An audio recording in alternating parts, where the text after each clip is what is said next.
Bonjour, bon dimanche. Je suis le guide Mpépé. Depuis ma forêt sacrée, je suis à Paris.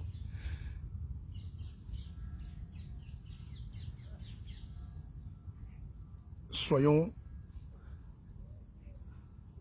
des gens que nous voulons être. Bienvenue dans la messe du dimanche. Ça ne sert à rien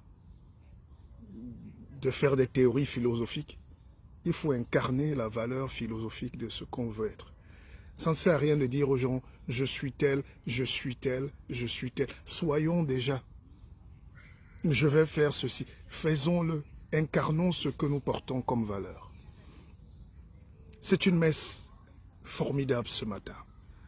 Parce que je dors très tard. Et j'étais couché.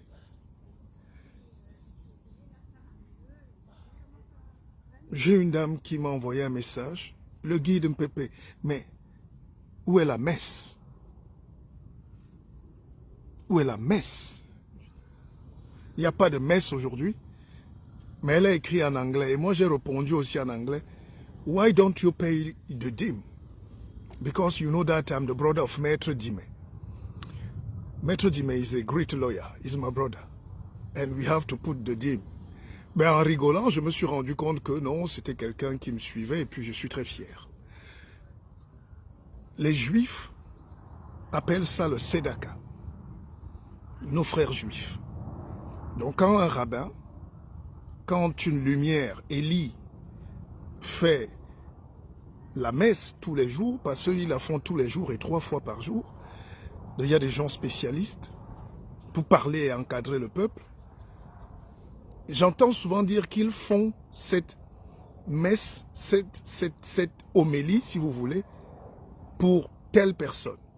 Telle personne a payé, telle personne a décidé. C'est telle personne veut la guérison, telle personne veut le bonheur, telle personne veut le travail, telle personne veut. C'est pour ça qu'on lui fait. Donc elle achète pour les autres. Avant la fin de ce direct, vous allez voir, quelqu'un va venir. Vous voyez la dame qui passe là, la maman là. Ah, son chien est juste derrière moi là. Et authentique, voilà le chien. Parce qu'il nous arrive chaque jour des choses que nous ne pouvons pas justifier. Voilà le chien. Elle va revenir, vous allez voir. C'est une parenthèse, mais la vie, nous ne savons pas qui nous sommes en réalité. Alors, la dame, vous allez me dire que peut-être qu'elle voulait le contact. Mais pourquoi? C'est une dame bien. Elle est en retraite, avocate. Alors, pendant que je passe, elle me dit, s'il vous plaît monsieur, venez dire à mon chien de lâcher le carton. Le chien avec un carton dans la bouche. Et il serrait fort. Je dis, mais Seigneur, moi je suis en train de venir faire mon direct avec mes gens. J'ai quoi à voir avec le chien et le carton? Elle me dit, s'il vous plaît. Elle essaye depuis une bonne quinzaine de minutes. Elle n'arrive pas. Elle dit, parlez à ce chien. Tout de suite, ça fait même pas 1 minute. Et j'arrive. Je dis, comment s'appelle le chien? Elle me donne le nom du chien. Elle dit, ordonnez à ce chien de lâcher. Je dis, ben, ça c'est encore quelle qualité ça. Et effectivement, dès que le chien me voit, je l'appelle par son nom. Le chien s'approche vers moi. Je dis, lâche ce carton très vite. Et le chien a lâché le carton d'un coup. Le chien que vous avez vu là tout à l'heure. Et à la fin, on cause et je lui dis, mais pourquoi vous avez voulu que c'est moi qui parle à votre chien? Elle dit, je ne vous connais pas, mais vous êtes une belle âme. Vous dégagez quelque chose de fort. Rappelez-vous que c'est la 2e fois, à moins de 2 jours.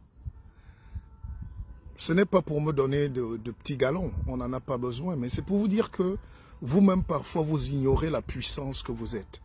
vous ignorez qui vous êtes. Parce que la vie est tragique. On passe le temps à nous broyer le moral, à vous dire que vous ne valez rien, à vous dire taisez-vous, à vous dire écartez-vous. Parce qu'il y a une minorité qui veut contrôler le monde. Je n'ai pas beaucoup d'amis parce que j'ai choisi de ne pas être avec ceux-là qui veulent écraser les autres. J'ai choisi dans ma vie d'être toujours du côté de celui qui a besoin le plus, de celui qui a besoin de plus d'aide, besoin de plus d'empathie, de compassion. Mais la vie est violente en elle-même. Les gens que tu aides finissent par se retourner contre toi. Je vous donne un exemple. J'arrive au Cameroun, il y a un garçon que je ne connais pas qui est de mon village, des petits gars comme ça, petit villageois, hein, sans insulte. Il me dit, Pépé, tu es là, on veut faire un championnat, il faut que c'est toi et que tu organises, que ça porte ton nom. Je lui dis, ok. Contre l'avis de tous, je prends une petite économie, je leur donne, même défricher le stade, ils veulent que je paye. Même quand tu payes, ils ne défrichent même pas. Et après, le garçon, il passe de président, grand frère, guide.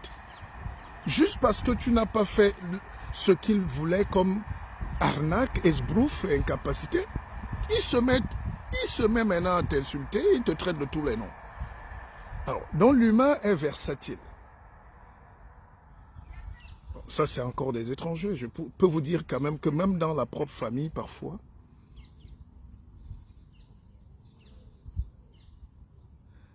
même dans votre propre famille, vous vous battez pour apporter de la lumière aux gens, pour faire briller tout le monde, toute la famille, vos frères et sœurs. Mais ils vous détestent quand même. Ils trouvent que vous devez mourir même en réalité. Ça arrive dans vos familles. Mais en réalité, battons-nous juste pour être de bonnes personnes. Il y a quelqu'un qui a dit que depuis que je suis rentré du Cameroun, la fraîcheur a diminué. Quand la fraîcheur était là, est-ce que tu me disais? L'humain s'intéresse toujours à ce qui est déshonorant pour l'autre. Ça peut être un jeu, hein, c'est de l'ironie. Je connais. C'est pas méchant.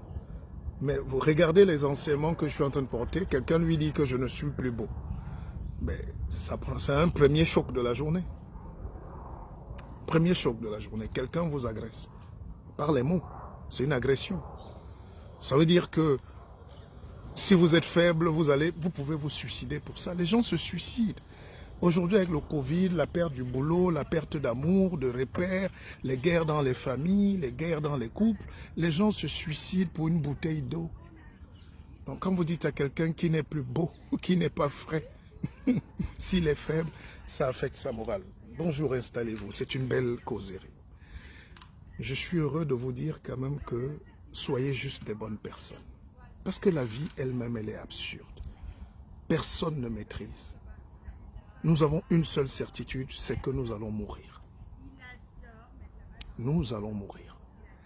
Et deuxième certitude, nous ne savons pas quand nous allons mourir. Mais voilà les deux grandes certitudes de la vie. 1, nous tous nous allons mourir. 2, personne ne sait quand il va mourir. Même celui qui veut se suicider ne sait pas qu'il va se suicider avant. Et il ne sait même pas s'il va se suicider au bout de son suicide. Donc la vie est faite comme ça. Oui, Sylvain, j'ai compris. C'était juste une manière de... Je sais que c'est juste pour rire, mais c'est en riant qu'on... J'ai juste pris ton exemple pour démontrer que la vie n'est pas souvent un voyage tranquille. Les Africains, malheureusement, croient qu'ils sont venus sur Terre pour être les sujets des autres. On est venu vivre selon les autres. L'autre a dit, tu es noir. Et un noir même a ajouté, je suis noir, mais je ne mange pas le manioc. Comme si un Chinois peut écrire, je suis chinois, mais je ne mange pas les nems. comme si manger les nems est un crime. En réalité, le gars veut dire que je suis noir, mais un noir qui n'est pas totalement noir, qui est comme vous. Vous qui?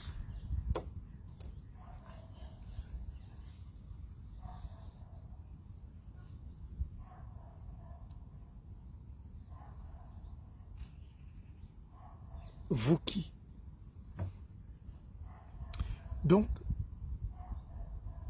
pour ceux qui sont croyants, ceux qui sont chrétiens, dans le livre de la Genèse, on a écrit que Dieu a créé l'homme libre. Vous êtes libre.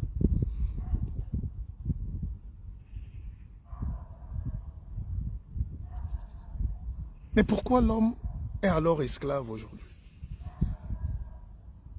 Premier chapitre, l'homme est libre.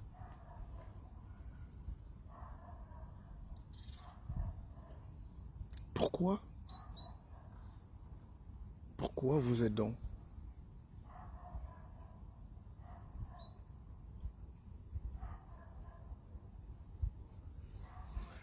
Pourquoi les gens sont non esclaves? Alors, on est libre. Je vous explique schématiquement parce que je n'ai rien contre les religions. Au contraire, j'essaye de comprendre comme vous tous. Parce que si on est pauvre aujourd'hui, si on est misérable, si on a été esclave, si on a été colonisé, si on est malheureux aujourd'hui, c'est parce que beaucoup ont embrassé des choses sans comprendre, sans connaissance. On est passé des dogmes, des récitations à l'esclavage. L'Africain est le seul homme aujourd'hui qui reste ancré dans les dogmes. Mais les dogmes des autres, si c'était au moins culturel, le dogme, ça veut dire croire en quelque chose profondément. Mais c'est-à-dire croire en ce que nos ancêtres avaient vu en premier et ils ont emballé, ils nous ont légué. Mais non, nous on croit en ce que les autres ont dit et ont fait pour les autres. Et ça leur permet d'être libres. Et nous, ça nous permet de nous enfoncer. Pour ceux qui sont donc croyants, qui croient, parce que tout le monde croit, même le crapaud, vous allez remarquer que c'est pour ça que je ne discute pas de religion avec des gens qui ne lisent pas, qui ne comprennent pas. Parce que pour comprendre même ces écrits-là, c'est beaucoup de théologie, c'est une philosophie terrible, sans mépriser personne. Mais les trois quarts des gens qui crient apôtres, pasteurs, tous ces gens-là, tous ces gens que vous voyez souvent là, ne savent même pas de quoi ils parlent. J'ai suivi un pasteur en Côte d'Ivoire, on m'a partagé le truc. Il a commencé à bien développer. Il dit l'Africain doit être libre. L'Africain est fait ceci pourvu qu'il croit en Jésus-Christ. Ah. Pourquoi vous punissez vos peuples comme ça, avec l'ignorance? Donc l'Indien qui est chez lui, lui il est puni parce qu'il ne croit pas en Jésus-Christ. Le Chinois qui n'a rien à foutre avec vos conneries, il n'est pas le maître du monde. Arrêtons d'être sententuels. Arrêtons de condamner et de nous mettre nous-mêmes à dos nos ancêtres et la malédiction qui va avec. Moi, je réfléchis souvent, même avec mes enfants.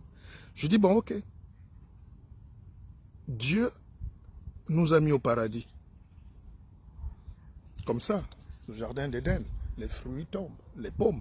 Voilà, les pommes partout. Le soleil, le vent, tout. C'est le paradis. Ce qu'il y a paradoxalement chez nous en Afrique. Et on te dit que l'homme a péché parce qu'il a croqué le fruit, la pomme de la connaissance.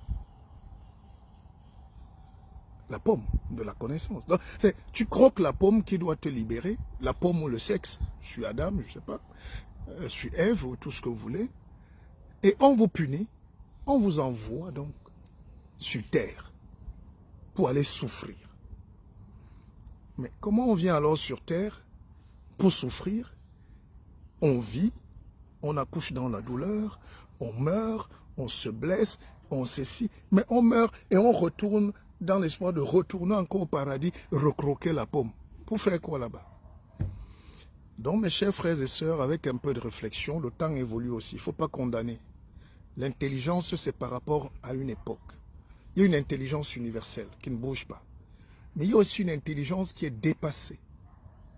Parce que l'évolution des mentalités, l'évolution de la société, l'évolution du cerveau humain aussi. Il y a des choses qu'on pouvait dire qu'on ne dit plus aux gens aujourd'hui. Vous ne pouvez plus dire à vos enfants que le Père Noël est arrivé. Mon fils a 2 ans, il disait, à 3 ans, il dit, papa, donne-moi mon cadeau. Laisse-moi tes trucs de Père Noël, donne-moi mon cadeau, papa. Donc, il a compris que bon, c'est les parents qui se déguisaient. Il dit, papa, donne-moi mon cadeau. Laisse-moi le bavardage. Donne-moi mon cadeau. Donc l'Africain aujourd'hui doit demander à Dieu, donne-moi mon cadeau. Ne te déguise pas ou n'envoie pas quelqu'un en Père Noël et puis un Père Noël avec la barbe blanche et tout ça pour venir me dire, si je suis ton fils, donne-moi mon cadeau. Ça s'appelle la responsabilité. Assumez-vous dès aujourd'hui. Assumez-vous et avancez dans la vie. Il n'y a rien. Évidemment, quand le colon arrive, il te trouve avec les mbéatos et les crevettes, le porc épic, la femme aux grosses fesses, hein, le manguier, les mangues qui tombent, le cocotier. Pour te faire peur, pour arracher ça, qu'est-ce qu'il te dit? Il te dit, mais malheureux, petit fou. Comment tu peux avoir les crevettes comme ça et alors que Dieu m'a envoyé te dire d'avoir peur? Ne mange plus ça, ne fais pas ça, ne fais pas ça. Et à la fin, tu te rends compte que c'est ce que lui, il fait. Les gens qui viennent couper votre forêt, là voici qu'il protège. D'ailleurs, c'est ici que ce 21 août, samedi prochain, dans une semaine, à 17 h, je ferai une grosse conférence à Keva Business, conférence nature. Il y a un très beau lac, il y a du parc, on a tout. Pour apprendre la spiritualité, la méditation, l'élévation spirituelle, le business, l'intelligence, la liberté aussi. Donc inscrivez-vous dès maintenant. Écrivez-moi déjà. C'est très important.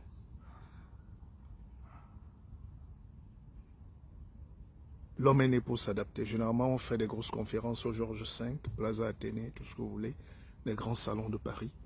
Mais on peut aussi revenir à la nature, dans la simplicité, dans la puissance divine. Je vais vous apprendre ce que c'est que la spiritualité. Donc, j'étais en train de vous dire que c'est magnifique comment la manipulation du monde est. L'homme est né fourbe manipulateur. Et c'est pour ça que les théories religieuses qui sont venues, c'est pour vous dire, vous les plus pauvres, les plus nombreux, les plus faibles, vous qui doutez de vous, c'est pour vous dire une chose simple, laissez-nous vous gérer. Donc vous êtes irresponsable. Jusqu'aujourd'hui, le FMI, on envoie l'argent. Papa, argent. Mais vous allez le payer. Papa, on veut prier. Mais voilà nos églises. Papa, école. Mais voilà nos... Vous croyez que, sincèrement, quand je fais un live, je peux vous donner tout ce que j'ai dans ma tête? N'est-ce pas? Ça dépend si je suis vicieux ou pas. Je peux décider de vous désorienter. Volontairement. Je vous fais croire que je vous fais un live pour vous sauver, alors que je veux en réalité que vous achetez mes produits éclaircissants. Donc, je vais utiliser tous les moyens possibles pour vous faire croire que votre peau n'est pas bonne. Je vais utiliser tous les moyens possibles pour vous faire croire que vos cheveux puent. Je vais utiliser tous les moyens possibles pour vous faire croire que vous êtes maudits. Donc venez, je vous sauve. Entre-temps, ceux qui doivent nous sauver, eux, ils ne sont pas maudits. Mais c'est eux qui ont créé l'esclavage. C'est eux qui ont la colonisation.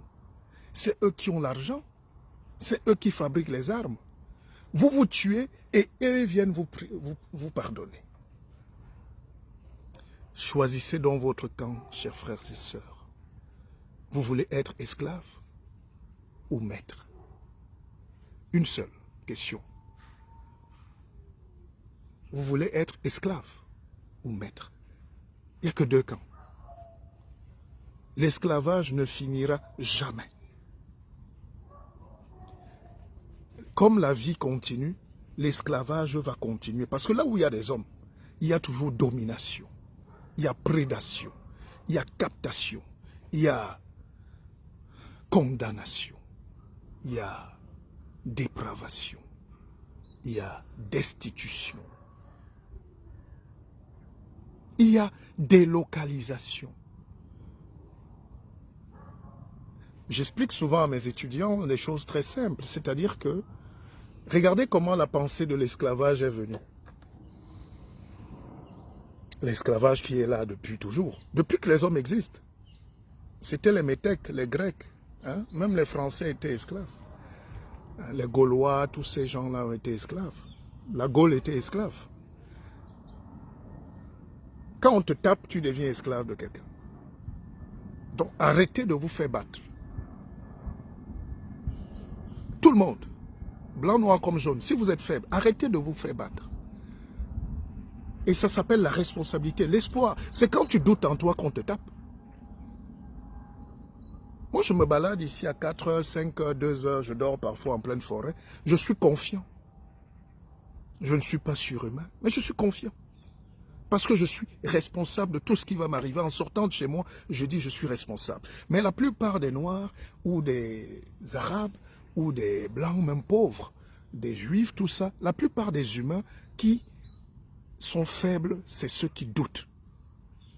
Parce qu'ils ne veulent pas assumer leurs responsabilités.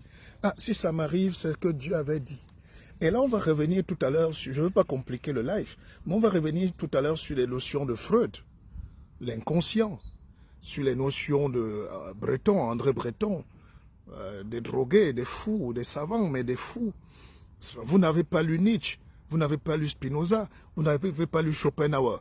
Je sais que pour l'agriculteur ou le petit ouvrier qui m'écoute, dit un peuple veut nous chasser. Non, restez là. La connaissance, c'est pour tout le monde. Si j'ai un seul mérite sur terre, c'est que je suis né enseignant. Donc je sais enseigner.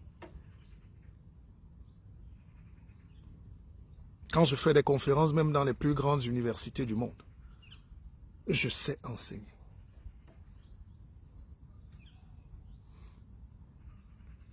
Étienne Ricky, on se retrouve samedi. Merci de réserver vos places pour le 21. Quand je fais une conférence le 21 août 2021, vous devez comprendre que c'est très spirituel. C'est une date spirituelle. Rien n'est au hasard.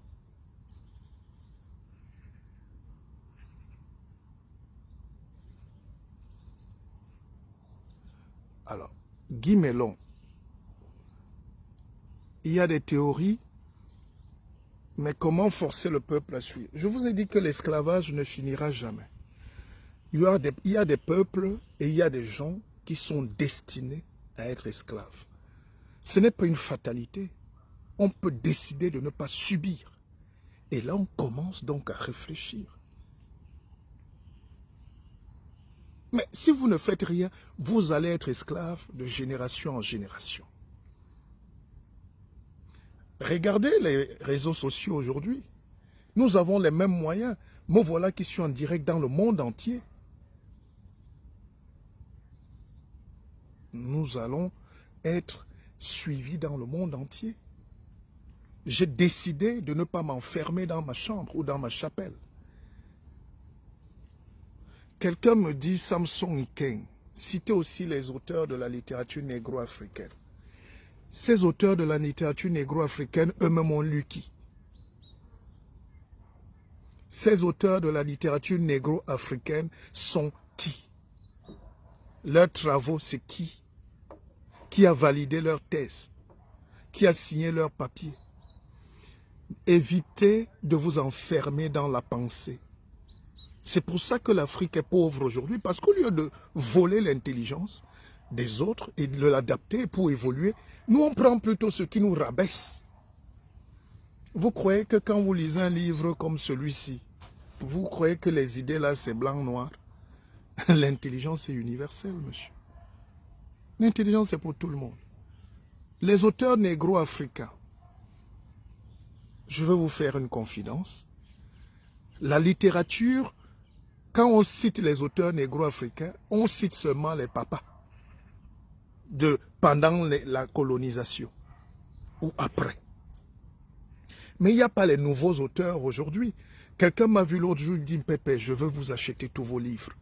Parce que vous êtes moderne. Je n'ai jamais vu un écrivain accessible et jeune. Je ne vois pas un écrivain comme nous. Je crois que c'est des vieux papas, les Birago Diop, les Semben Ousmane. Vous n'allez pas me faire la leçon quand même ce matin de citer. Non, on cite l'intelligence, on ne cite pas la peau. On cite les idées. Évidemment, nos pères qui ont commencé à ouvrir la littérature, pour vous, ce n'est pas une émission littéraire ce matin, c'est une messe. Leur lutte, c'était quoi? De dénoncer les tares de la colonisation. Regardez les travaux de Mongo Betty. Vous savez, vous avez même un seul livre de Mongo Betty. Vous avez lu Cheikh Anta Diop. Ils sont où? Qui est venu faire une statue de Mongo Betty à Douala, à Yaoundé? C'est les étudiants de Rouen. C'est les professeurs d'université de Rouen et les étudiants blancs qui sont venus à Yaoundé pour célébrer Mongo Betty.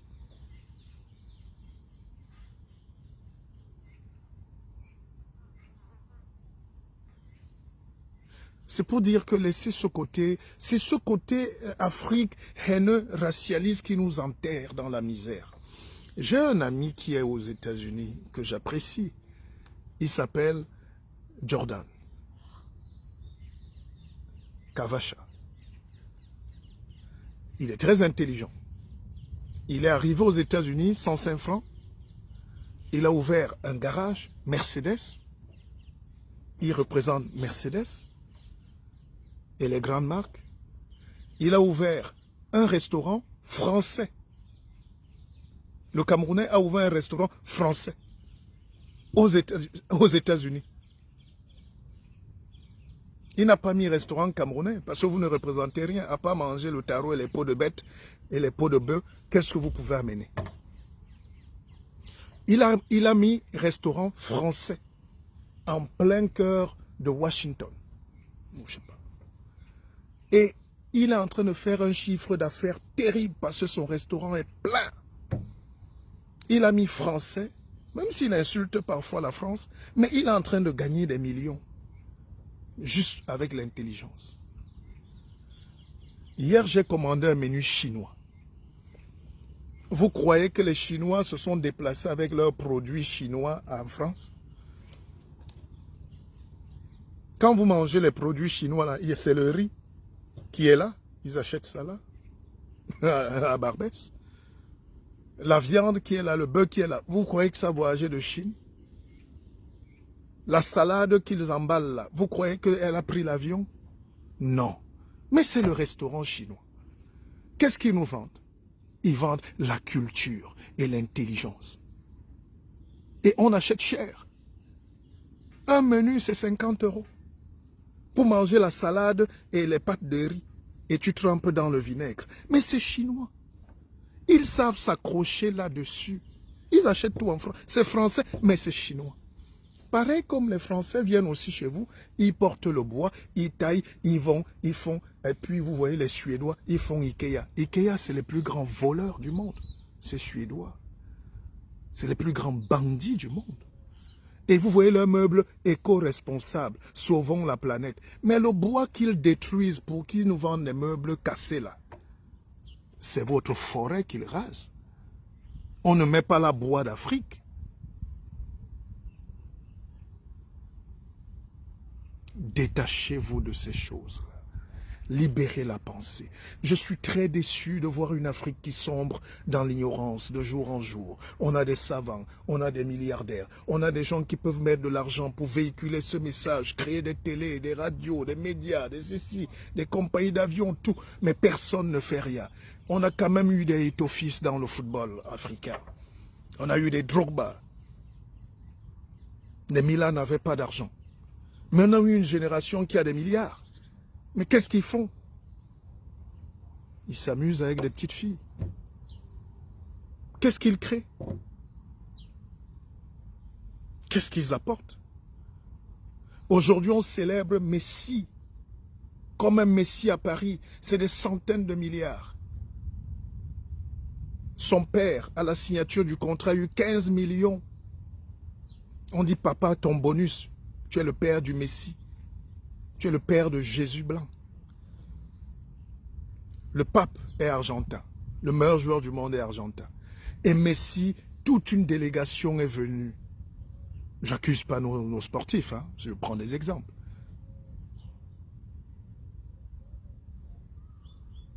Une délégation est venue d'Argentine, avec au moins 200 journalistes argentins pour couvrir l'événement, pour célébrer leur fils.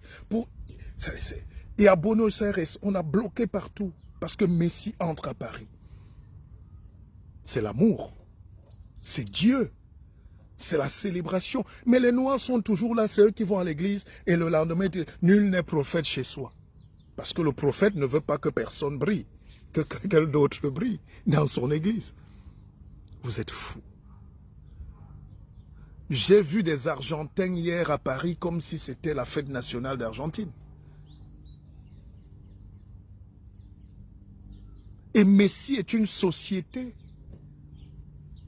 Le meilleur journaliste sportif en France aujourd'hui, c'est Omar Da Fonseca. C'est le premier fan de Messi. Il est argentin comme lui. Lui aussi, il a joué au PSG. Il a signé à Paris dans les années 85, tout ça. Et c'est lui qui célèbre son fils.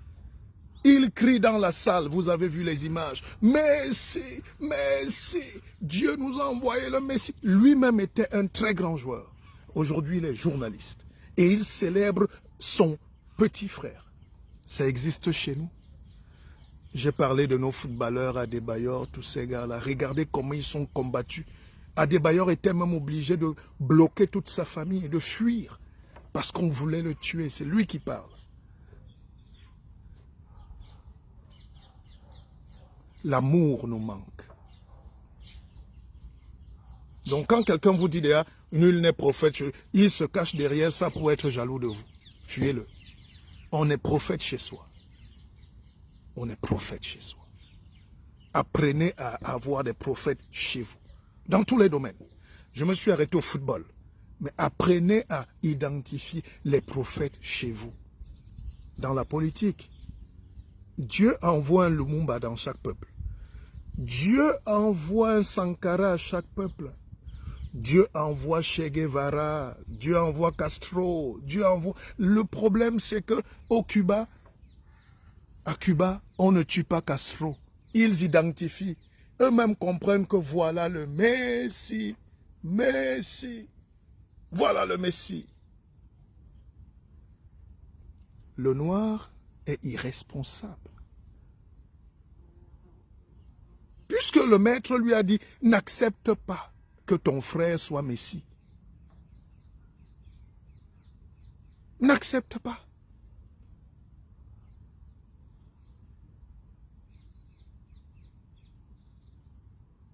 Ton frère ne doit pas briller. Mais qui vous a écrit ces règles-là? Les gens vont la belle et Caïn dans la Bible et tout. Ben bien sûr. Mais la Bible, ce n'est pas la fin du monde. La vie aussi continue. La vie aussi s'enrichit. C'est une sagesse, la Bible, mais écrite par des savants de cette époque. Vous, vos savants, écrivent quoi? Vos savants, même quand ils écrivent, vous lisez quoi? Pour que je vende un livre, il faut que j'écris parfois ma gorge finisse.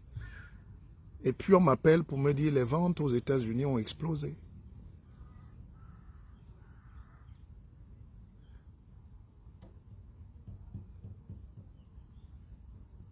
Évitez de citer les noms des gens ici. Parce que je vous connais. Vous êtes immature profondément. Évitez, s'il vous plaît. Je connais qui vous êtes, je connais vos penchants, mais élevons un peu le débat. Parce que c'est ce messianisme-là, mal orienté, qui amène aussi le tribalisme, les guerres, les ceci. Tant que ce n'est pas lui, tant que ce n'est pas mon frère, il n'y a personne. Non, on dit Messie, ça se voit. Quand on dit Messi est le meilleur joueur du monde, on ne discute pas. Et les Argentins, d'abord, le reconnaissent comme tel, avant que le monde entier le reconnaisse. Arrêtez vos petits jeux là. Parce que je parle au monde entier. Vous me citez les noms des gens de votre quartier ici, personne ne les connaît en Australie. Que chacun garde ses instincts et qu'on écoute le message. Même si c'est vrai ce que vous pensez, gardez ça dans vos cœurs. C'est ça qui crée les divisions. Je ne fais pas des directs de division. J'essaie de fédérer, de déblayer la conscience. J'essaie de vous booster. J'essaie de vous donner de la force. Je suis le coach. Un guide est un coach. Vous ne pouvez pas me contester ça. Un guide est un mentor. Un guide, c'est quelqu'un qui a le pouvoir de changer la donne. Ou de comprendre, de décortiquer et de guider, de montrer la voie.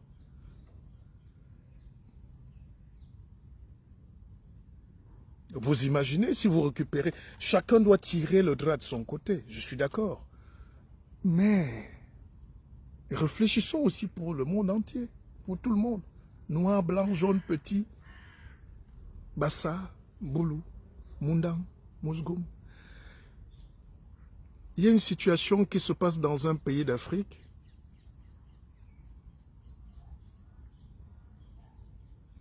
Hier, dans une ville du Cameroun, dans les hauts plateaux, à Bafang, comme tous les jours, malheureusement en Afrique, un gendarme a tiré à bout portant sur un jeune. D'habitude, les gens sont attentistes. Vous savez, à l'époque de l'esclavage, moi je ne culpabilise pas, mais on explique. Le maître parfois, il y avait peut-être 10 maîtres pour 500 esclaves. Et le maître prenait le fouet, il donnait à un autre noir, nègre, de battre un nègre attaché au poteau. 10 petits maîtres sur 500. Une foule. Mais hier, j'ai quand même vu que les gens ont commencé à se lever. Parce que l'autorité qui est coloniale, même étatique, qui est militaire, qui a l'arme, qui est une force, ne peut pas tirer à bout portant sur un être humain. Sauf si c'est une légitime défense. Mais on ne tire pas 3, 4, 5 fois. 5 fois, vous n'êtes plus dans la légitime défense. Et là, je vois une foule, un peuple qui sort et qui dit non. Ça commence à me dire quand même que les gens ne sont plus aussi fous qu'avant. Les gens commencent à comprendre qu'on ne peut pas détruire les vies, emprisonner les forces, juste parce qu'on a l'arme, ou qu'on a la tenue, ou qu'on a le pouvoir. Nous sommes des humains. C'est ce discours que chaque Africain doit retenir.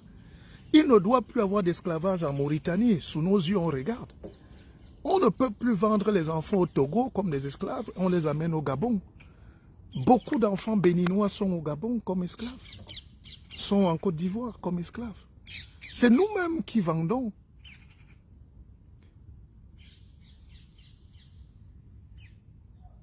Berthéasi, les bouquins sont partout dans le monde. Je suis universel, mais je les vends aussi moi-même. Parce que je mets mon bongo et mon écorce. Je mets mon bitacola là-dedans. Ce n'est pas pareil. Il y a quelqu'un qui a acheté mon livre hier ou à la FNAC ou avant-hier, je ne sais plus. Et comme mon numéro est universel, il m'appelle. Et je lui donne 30 minutes de causerie parce qu'il lit le livre. Et d'ailleurs, il est surpris que comment on n'ait pas pu mettre ce genre de livre au programme en Afrique. Il était subjugué, mais j'ai dit, ça fait 20 ans que j'ai écrit ce livre. Et il me dit, il commence à vouloir trop causer avec moi. Je dis, non, écoute, tu m'as déjà trop escroqué. Je t'ai donné 30 minutes, ça suffit. Je réserve ce privilège à ceux qui achètent mes livres, qui s'inscrivent dans mon académie, ou bien qui sont dans ma banque. Arrête de m'escroquer. Tu es allé prendre le livre à la FNAC, va échanger avec les gens de la FNAC quand même. Bon, c'était une parenthèse. C'était pour dire que je vends moi-même. Il faut être pro. Je vous parle de responsabilité, vous ne me comprenez pas. Avant de donner aux autres, donne-toi à toi-même. Je dédicace tous les jours mes propres livres, moi-même. Je porte mes livres sur la tête. Je porte mon poids. Portez vos poids. Vous avez vos enfants, vous fuyez. C'est l'oncle qui doit élever. C'est la tante qui va élever. C'est la République, la rue. Non. Les parents, surtout vous en Europe, ne laissez pas traîner vos fils dans les bas d'escalier. Parce que vous êtes pauvres. C'est faux. Nous, on nous a élevés avec le manioc et la noix de coco. On n'avait personne. Mais on a une bonne éducation parce que les parents sont responsables. Vous êtes irresponsables pour la plupart des temps. C'est pour ça qu'aujourd'hui en Europe, quand vous voyez tous nos enfants, c'est eux qui font les vélos, les motos, c'est eux qui attaquent la police, c'est eux qui refusent l'école, c'est eux. Vous savez comment on fait pour aller à l'école en Afrique? On fait 15 km à pied parfois. Bon sang! Ici, les enfants ont l'école gratuite, elle est en face. Ils sont payés, ils sont nourris, ils sont logés, mais ils refusent d'aller à l'école. Et les parents sont là, ils font des soirées africaines. Ils ont des champagnes en live. Ils boivent. Ils font même des lives pour s'insulter. Le temps que vous prenez à vous insulter, à vous dénigrer, éduquez vos enfants. Occupez-vous de vos enfants. Les Juifs ne lâchent pas leurs enfants.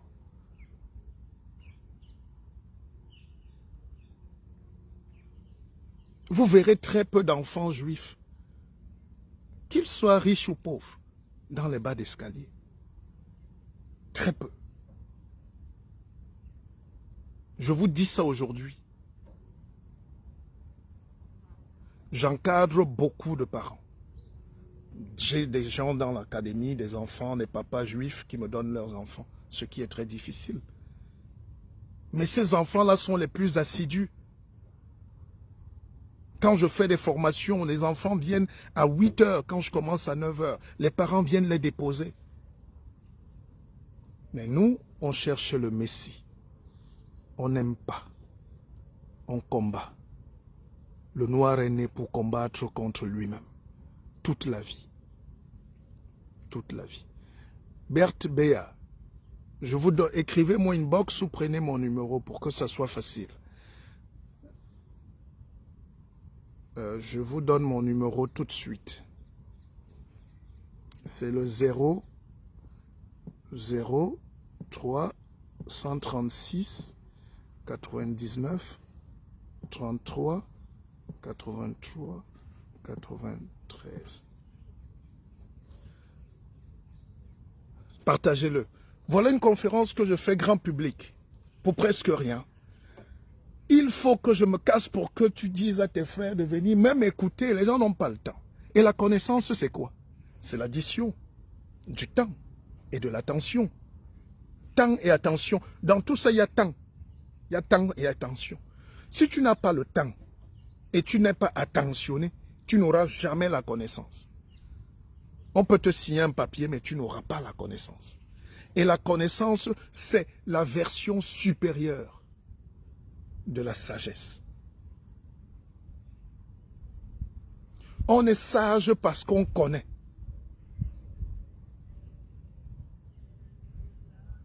On est sage parce qu'on connaît. Et comme la connaissance ne finit pas, c'est un tonneau de Danaïde, chaque jour il faut boire, il faut travailler. Moi-même, ce direct, je ne voulais pas le faire ce matin, je dormais. C'est mon frère du Cameroun anglophone, Charlie Moulango, qui m'a réveillé. Sa femme m'a réveillé. Un pépé, there is no mess?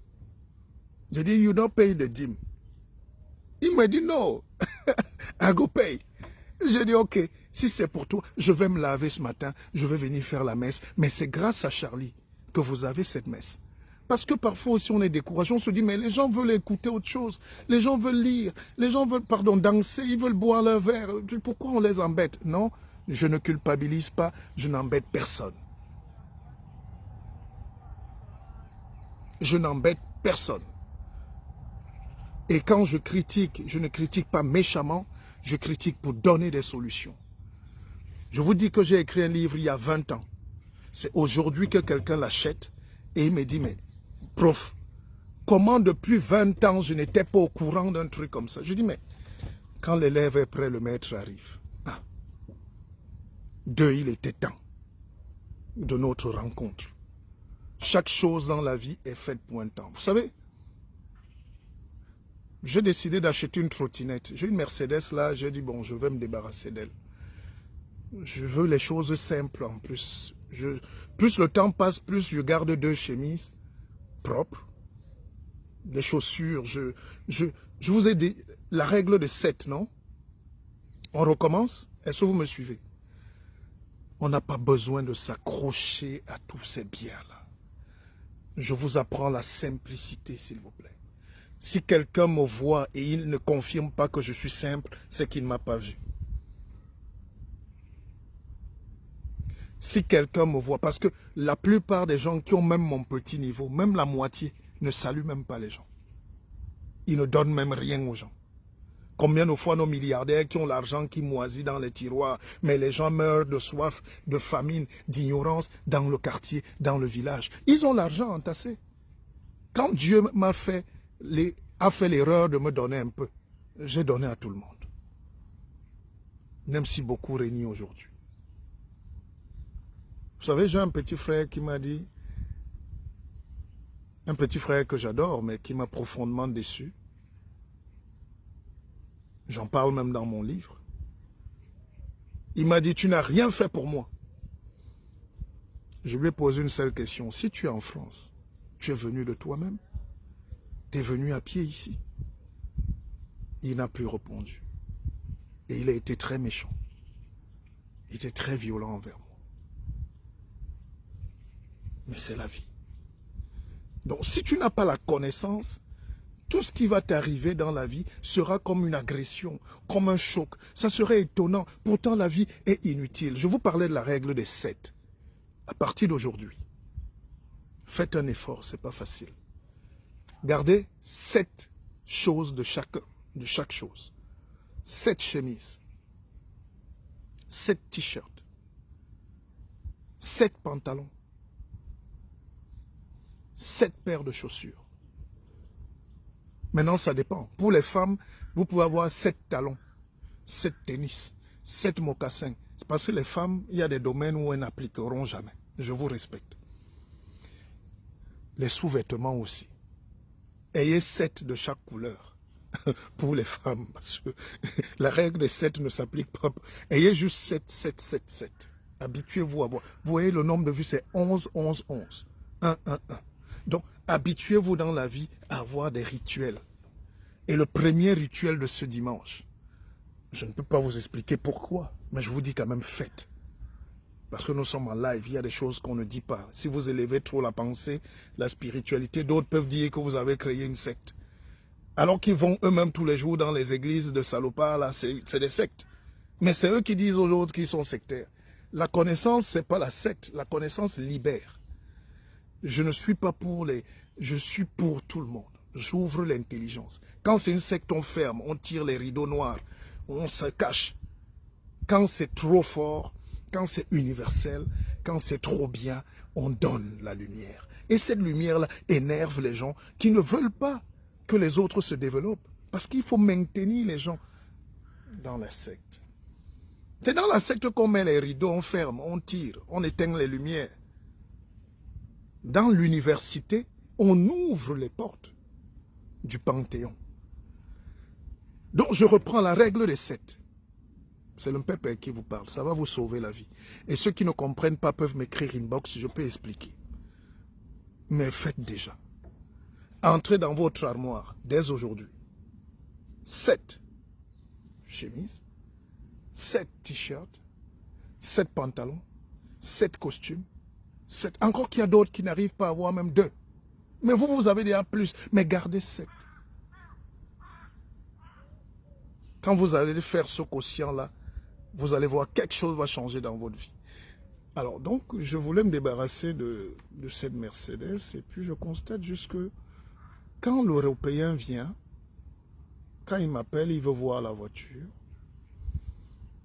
il regarde et au bout de quelques minutes, il me dit ça m'intéresse ou je ne prends pas. Et puis ça s'arrête là. Il dit non, je ne suis pas intéressé. Excusez-moi, merci, au revoir. Le noir te dit, je t'appelle le soir.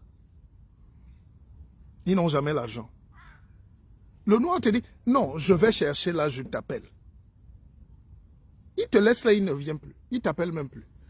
Alors, c'est pas surprenant, mais c'est violent. C'est comme ça donc que nous sommes instables même dans nos relations. Nous ne sommes pas sincères. Nous ne portons pas la foi et la vérité.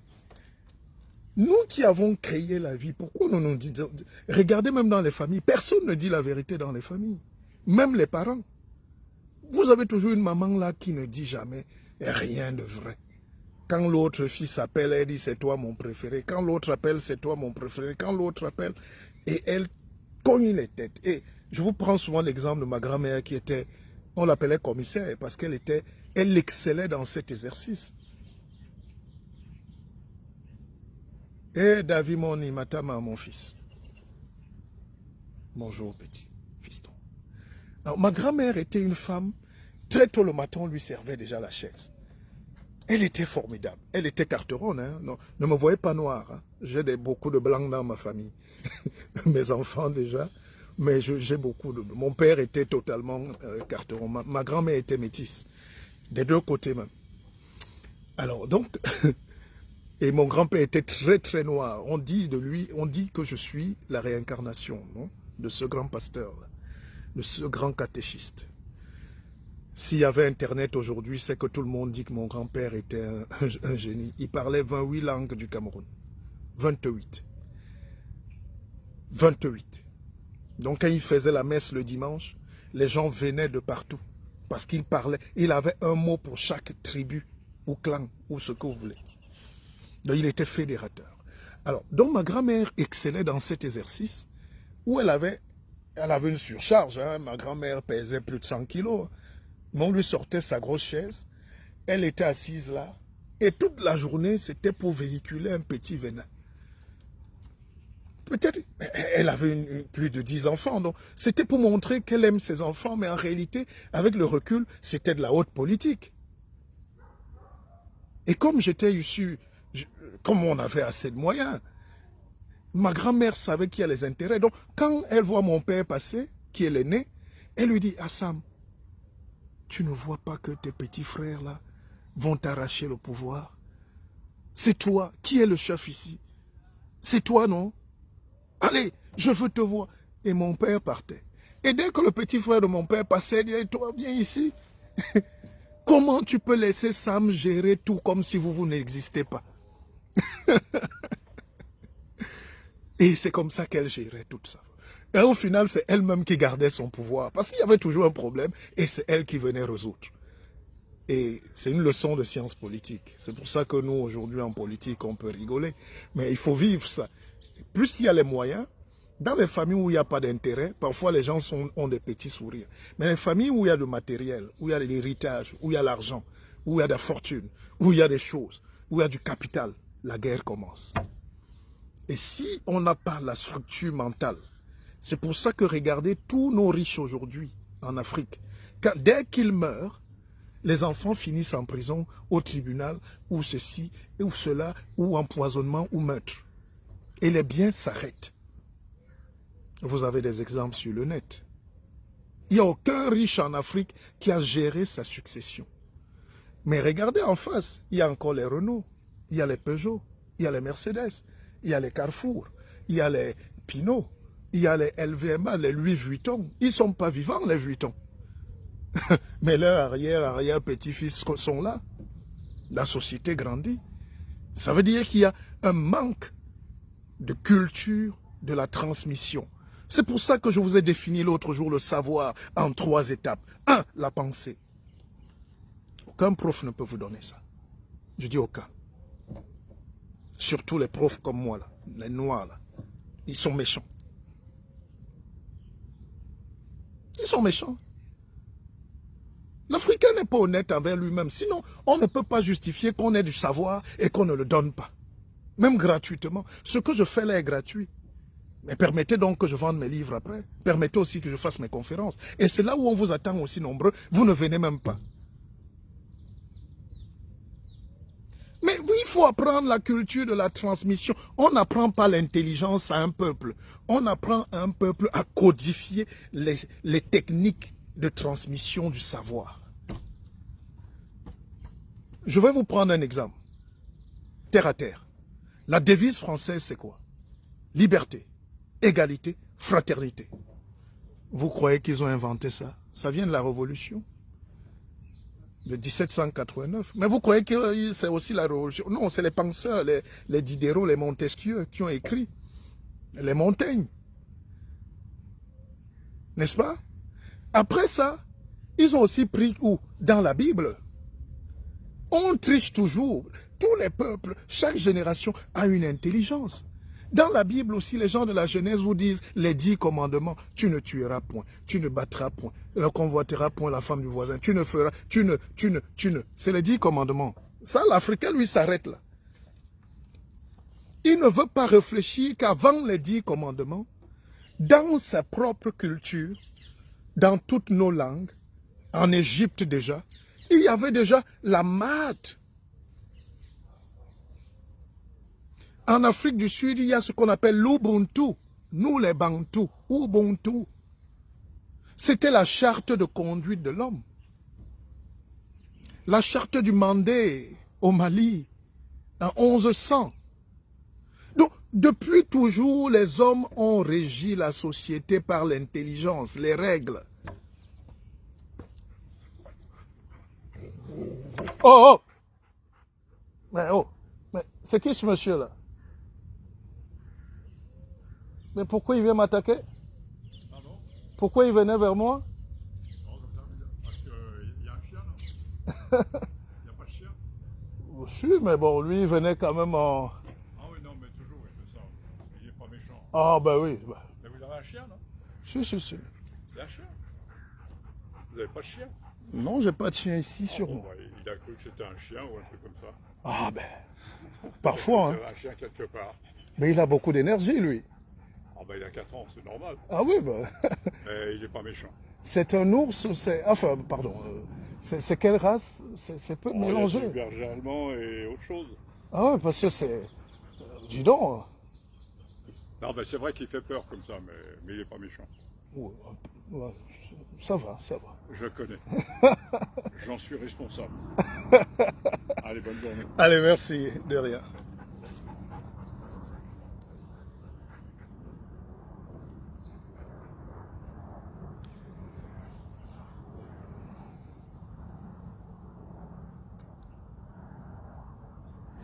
On continue.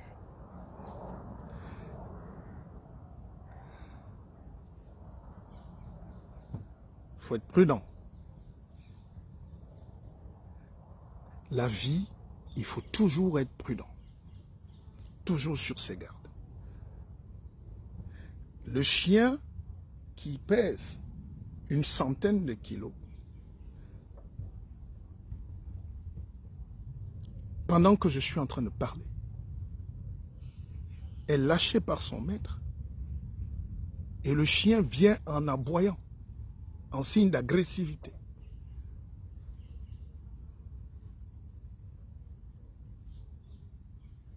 Et moi, je suis concentré, mais il y a l'instinct.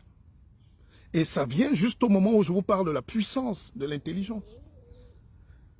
On dégage du magnétisme, je me retourne devant vous, et le chien vient en aboyant, il ouvre la gueule. C'est violent, hein? Vous avez vu vous-même. Et je me suis retourné, le chien s'est arrêté. On n'invente rien, mais vous paniquez, vous sautez, vous courez, il vous dévore. Et ça sera votre parole contre la sienne, le tribunal, le ceci. Et puis, après si on mêle les affaires de Paula, ça commence à prendre une autre tournure. Oh, le chien a dévoré un type qui faisait peur, qui courait en forêt, un suspect. Pourquoi le noir doit être suspect tout le temps? Bon, c'est passé. Je ne fais pas d'amalgame, mais je vous dis, si c'était quelqu'un de simple d'esprit, il se faisait mordre. Tous les jours, on dénombre des centaines de morts par chien, par morsure. Récemment, même en France, il y a les chiens qui ont dévoré une dame. C'est-à-dire, elle va avec son propre chien, qui est un berger allemand, mélangé au pitbull parce que les chiens sont croisés aujourd'hui, une sorte de monstre. Et la femme est dévorée par le chien de son mari. Et l'affaire est au tribunal aujourd'hui en France, hein, c'est connu. Donc on ne s'amuse pas. C'est pour ça qu'un chien doit avoir une laisse. Il dit que j'avais le chien. Donc le chien, il venait attaquer mon chien. Est-ce que j'ai un chien? Est-ce que je suis en train de courir? Est-ce que je bouge? Je suis assis. C'est pour vous dire que la puissance divine, ne doutez jamais. La spiritualité, et j'ai commencé l'histoire par une histoire de chien, si vous vous rappelez bien. Et je suis en train de la terminer par une histoire de chien. L'autre chien était avenant. J'ai dit, la dame m'a dit d'ordonner au chien de lâcher le carton. Un seul mot, le chien a lâché le carton. Là, le monsieur a lâché son chien contre moi et il fait semblant. Très subtil.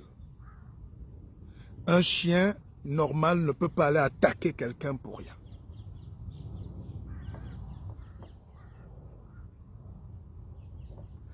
Mais bon, ne jouez jamais les victimes. Mais j'ai pitié donc de mes frères et sœurs qui n'ont pas cette force spirituelle, cette énergie-là pour neutraliser même les attaques. Vous avez vu comment on neutralise une attaque? C'est un exercice en live, en direct. Les énergies aussi dans la vie, c'est comme ça. Vous ne demandez rien, vous marchez, quelqu'un vient vous attaquer. Parfois, vous êtes tranquille dans votre coin, quelqu'un vient vous attaquer. Comment réagir face aux attaques? C'est ce que j'enseigne.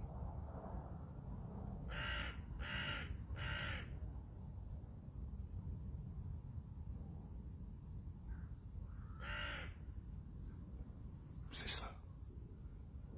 Comment réagir aux attaques? Ça peut venir à tout moment. Un arbre peut tomber sur vous, un chien peut vous mordre, un type peut tirer, il vous rate, un voisin peut vous jeter, mais tout le monde peut vous tuer. Quand vous ne vous élevez donc pas spirituellement, vous ne dégagez pas une onde, vous ne dégagez pas la force mystique de vos arrière-grands-pères, vous ne pouvez pas lutter. C'est pour ça que l'Afrique est battue partout. Alors, je prenais donc le cas en politique, en économie. Les autres avancent parce qu'ils ont la science de la transmission. Revenons à nos moutons. C'est une petite parenthèse.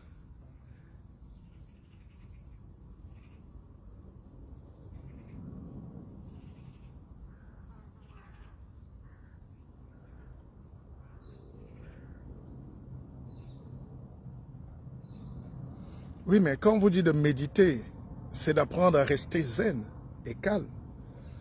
Si vous êtes un excité, non, le gars vous mange. Ça, c'est des mangeurs. Ça, c'est des mangeurs. Et dressés pour tuer. Bon, bref, passons. Je peux vous dire que, comme mon grand-père, je vais mourir de ma bonne mort. Je sais quand je vais mourir. Mon grand-père maternel est mort à 108 ans. Jamais à l'hôpital.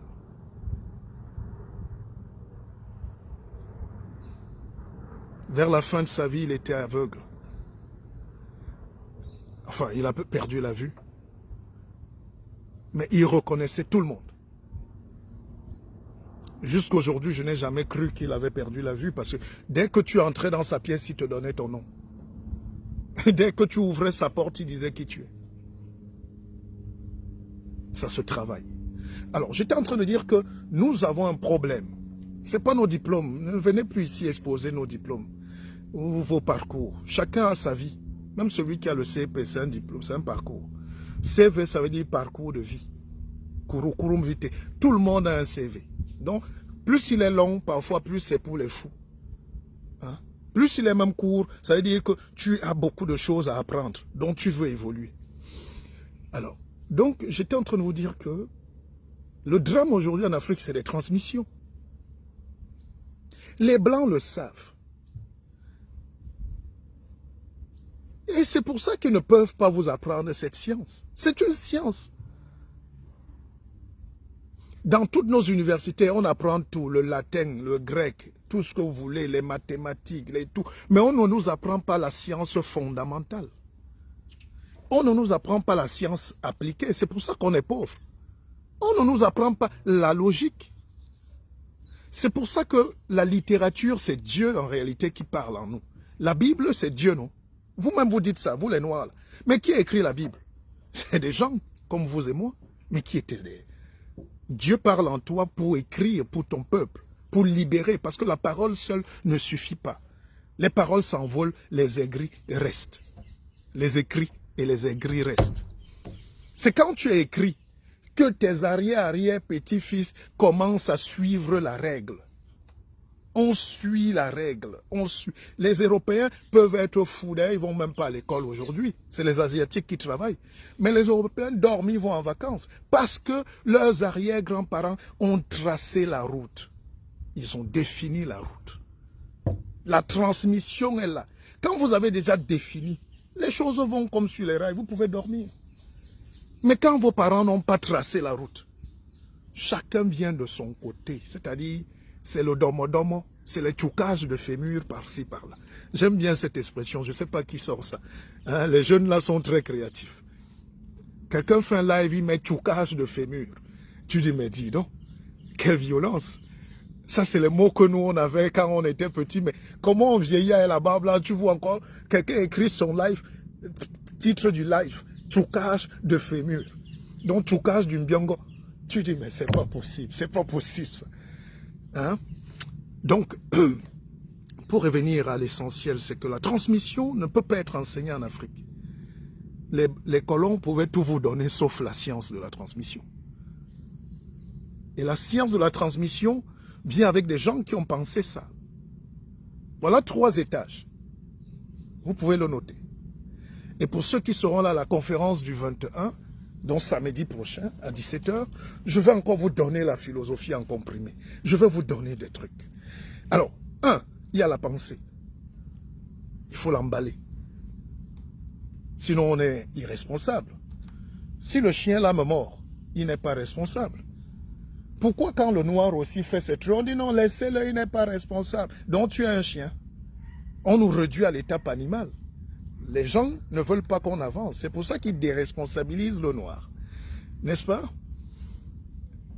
On fait le live où tu entends tchoucage de fémur. Je dis, mais ça, c'est encore quoi ça? C'est quelle histoire ça? Mais je suis mort de rire, ça. C'est incroyable. Ça, c'est des choses que j'ai plus entendues depuis au moins 30 ans. Hein? Arma et ton débumbu, amuna yango amnasom. Je parlerai du projet Akeva Bank qui continue, qui grandit tous les jours. Et je sais que la misère, c'est de croire qu'on ne peut pas avancer ensemble. C'est aussi ça qui nous manque, la transmission. La transmission. Donc, tchoucage de fémur, c'est pas possible. Incroyable ça. Bon, excusez-moi. Excusez-moi les gars.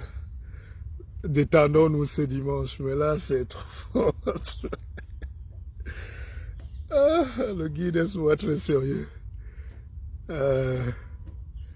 Les tchoucages de fémur. C'est incroyable. Comment on peut être créatif comme ça? Ah. Bon. L'homme est bizarre. L'homme passe du rire aux larmes. L'homme passe.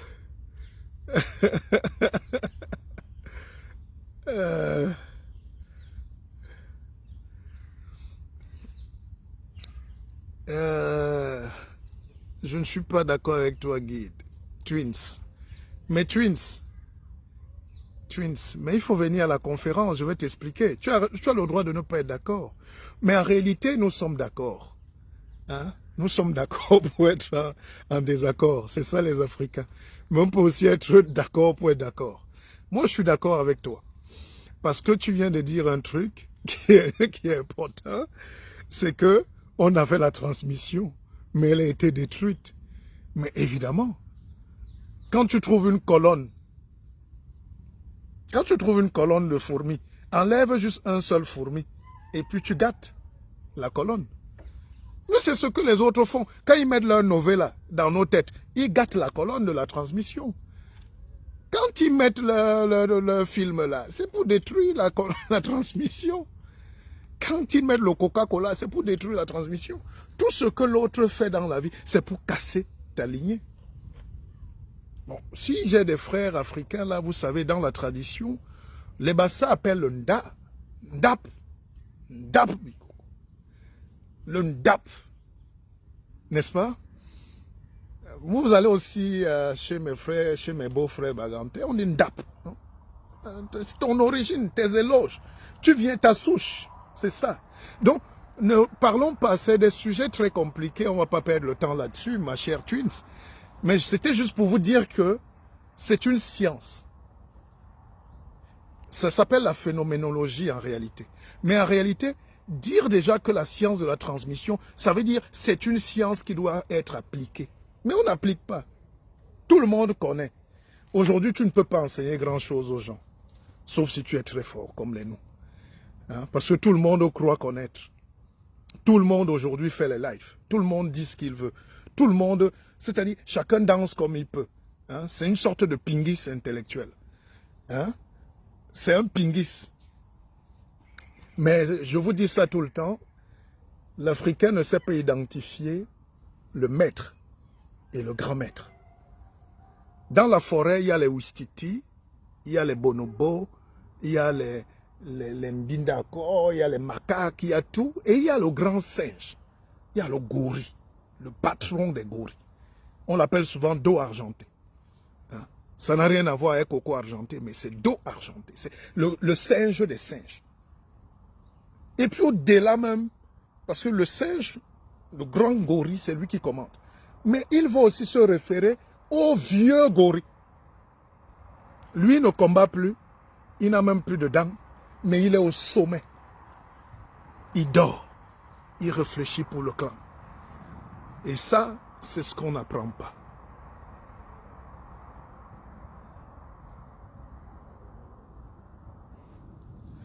On ne nous apprend pas. Et quand tu n'apprends pas, on oublie. Si je n'avais pas fait le live ce matin, est-ce qu'il y aurait ce savoir? N'est-ce pas, je peux aussi aller me coucher et je refuse la transmission. Mais ça veut dire que je n'applique plus ma science. J'ai décidé tous les dimanches de faire. Et aujourd'hui même, je ne voulais pas faire, je dormais. C'est Charlie Moulango qui m'a dit, Pépé, je paye la dîme de cette messe aujourd'hui. Viens nous enseigner. Donc moi-même, j'ai fui. Mais c'est incroyable. Mais parce que c'est une science. Et la science, ça veut dire quelque chose d'exact qu'on fait tout le temps. Est-ce que l'Africain est constant? Non. Est-ce qu'on peut mourir pour la même chose? Non. Au village, moi je fais les forages. Quand je donne un forage dans un village, il y a toujours quelqu'un qui dit non.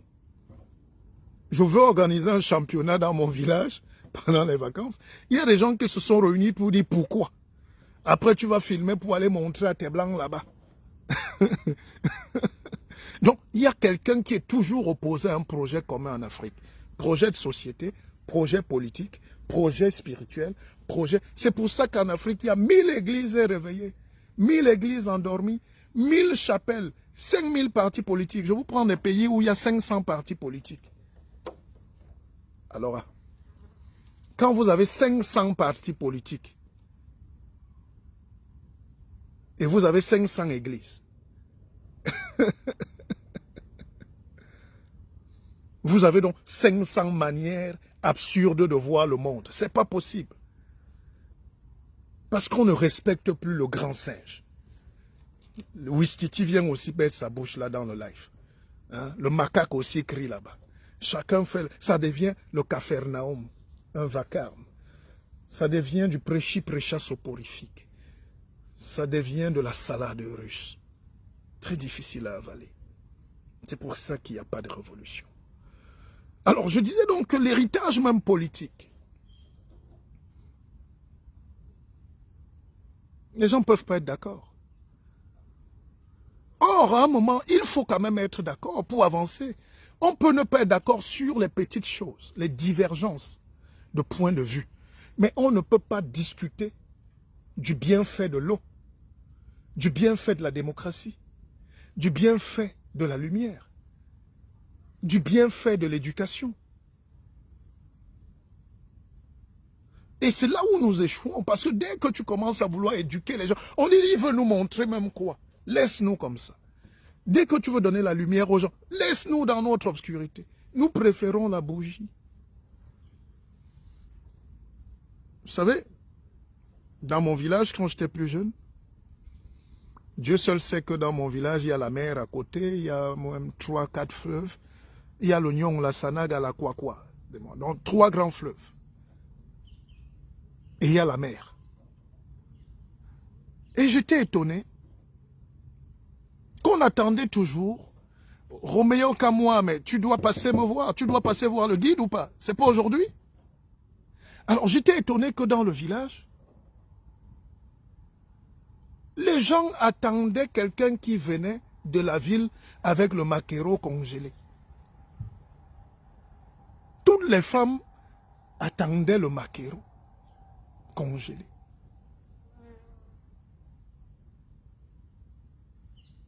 Et là, tu comprends que mais, ces gens-là ont un problème. Ils ont un problème. Ça vous explique déjà toute la pauvreté, toute la misère, tout l'échec, pardon, tout ce qu'on a raté dans la vie, toute la discipline organique. On a raté le bonheur, on rate le temps et on n'apprend pas.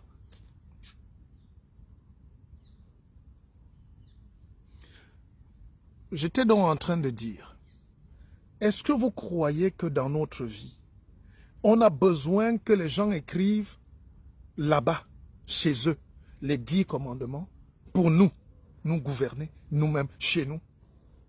Mais comment vous acceptez donc leurs 10 commandements et vous refusez l'aide du FMI? Et vous refusez quand ils mettent un président? Et vous refusez quand ils vous imposent les mariages des bisous, des Congo-Libans? 2 Congo-Libans se marient, ça vous choque. Mais vous êtes quand même en train de réciter leur livre, de prendre leur argent, de prendre leur... Soyons cohérents.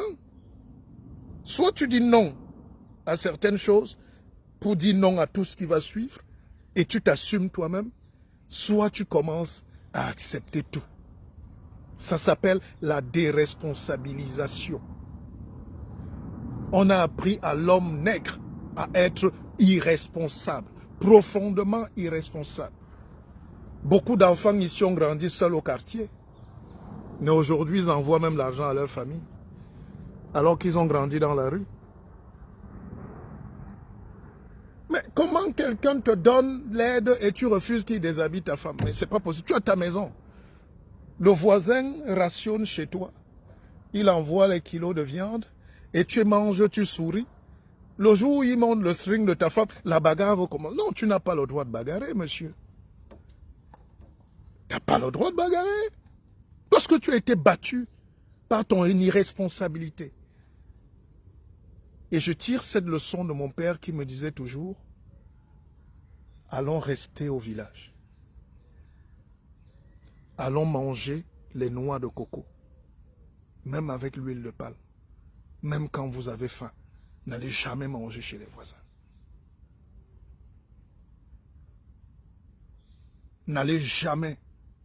Si le voisin vous donne, ça s'appelle la fraternité, la sainte fraternité. Il ne faut pas refuser de temps en temps, partager. Mais ça ne doit pas être systématique. Tout pour tout, nous tendons la main.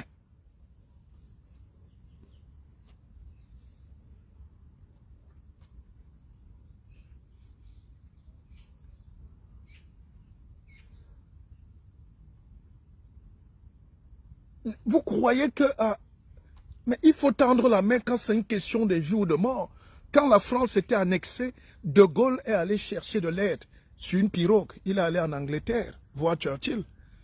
Churchill dit, je n'ai pas l'argent, mon gars. Mon petit, je n'ai pas l'argent, je n'ai même pas la force. Laissons les Allemands nous battre. Il est venu chercher de l'aide en Afrique. Il a pris de l'aide en Afrique. comme si ça ne suffisait pas, il fallait l'argent et les armes. Il a pris l'aide aux États-Unis. Mais pourquoi? Parce qu'ils avaient aussi... C'est la France qui a créé les États-Unis. C'est la France qui a libéré les États-Unis des Anglais aussi. C'est la France qui a... Oui, Lafayette, tout ce que vous voyez là, c'est la France. Le Canada, c'est la France. Oui, oui, bien sûr. De Gaulle est allé chercher de l'aide chez les gens qu'ils ont aidés hier. Mais l'Africain, lui, il ne veut même pas participer. Il ne veut même pas aider. Il ne sait même pas. Mais il veut qu'on lui donne tout. Et il attend sur place. Et sa propre liberté. Et sa propre manière de penser. Sa propre spiritualité. Sa propre économie. Sa propre tout. Mais quand on lui envoie l'homosexualité, là, la bagarre commence. Non. Allez jusqu'au bout. Demandez. On vous donnera. Hein? Vous connaissez tous les versets bibliques. Parfois, le gars ne sait même pas parler sa propre langue maternelle, mais il dit qu'il est musulman. Il te récite des sourates inutiles. Parfois, le gars ne sait même pas dire bonjour à sa propre culture. Il a peur de manger même sa propre nourriture, mais il te récite un Matthieu 7,7 violent. Tu connais Matthieu où? Ok. Mais si tu veux connaître Matthieu, ne refuse donc pas que Matthieu envoie ses petits-fils te faire des bisous. C'est la logique de la vie. Ne refuse pas les bisous de Matthieu. La vie n'est pas facile. Les gens qui sont venus sur terre en espérant juste être là, n'ont pas le droit d'être là. Chacun de vous doit se battre. Moi, j'ai fini ma part. Moi, je fais ma part. J'ai lutté. Je lutte. J'ai vu un petit qui a fait un direct assez insolent l'autre jour pour dire, oui, les équilibristes. Mais jeune homme, taisez-vous. Vous connaissez quoi de la vie? C'est nous qui vous avons formé en politique. Taisez-vous. L'engagement qu'on dit là, c'est de créer déjà cet électrochoc.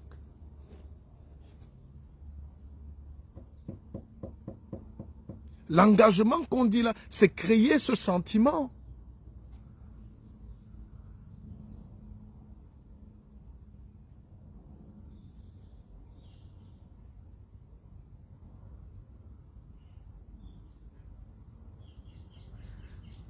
Les autres ont grandi dans la souffrance, la guerre, la conquête et ceci. Et ils appliquent à la lettre la transmission, la feuille de route de leurs parents. Et vous voulez venir là, sans feuille de route, vous voulez quand même jouer. C'est comme les équipes africaines qui entrent au stade. Parfois, quand on joue les 2-0 au quartier les dimanches, il n'y a ni coach ni entraîneur. C'est celui qui a mal au pied qui est entraîneur. Il n'est pas entraîneur parce qu'il est entraîneur. Il est entraîneur parce qu'il ne peut pas jouer. Et le gardien, c'est souvent le passant. Donc on forme l'équipe et puis un jeune titre. On dit petit, mets-toi au goal. Mais vous pouvez, c'est pas du football. Face à une équipe qui a formé un entraîneur. Et l'entraîneur a formé les joueurs. Et le directeur technique, on a formé l'équipe. C'est aussi ça la politique. C'est aussi ça la spiritualité. Regardez la spiritualité, regardez en quoi vous croyez et regardez comment vous êtes géré et regardez comment vous êtes pauvre. Les peuples les plus pauvres, c'est les peuples qui n'ont pas formé une spiritualité. Vous ne pouvez pas avoir la politique qui marche quand vous ne savez pas qui vous êtes. La politique, c'est Dieu. C'est la continuité de l'Église. La politique, ce dimanche, mes chers frères et sœurs, c'est la continuité de l'Église. Vous ne pouvez pas aller fuir dans les chapelles des autres et vouloir être libre ici. Vous pleurez, on est dans le néocolonialisme, comme des enfants. Mais dans la tête, vous êtes d'abord où? Est-ce que vous êtes libre? Vous croyez en quoi? En qui? Mais quand c'est la religion, vous allez vous manger chez le pape. Vous récitez Luc, tous les apôtres, là, les dimanches, on ne va pas respirer tout à l'heure avec leur direct. Et après le matin, ils vont quand même se rendre compte que le bois est en train de partir, c'est celui qui a dit prions. Jomo Kenyatta, le père de l'actuel président du Kenya, disait, quand ils sont venus chez nous, on avait les terres, ils avaient leur Bible. Ils nous ont dit de fermer les yeux, de prier. Quand on s'est réveillé, bizarrement, nous, on avait la Bible à main et ils avaient nos terres. Et depuis qu'on leur dit, mais remettez-nous nos terres, prenez vos trucs, la guerre a commencé. Mais oui, qui t'a dit de fermer les yeux?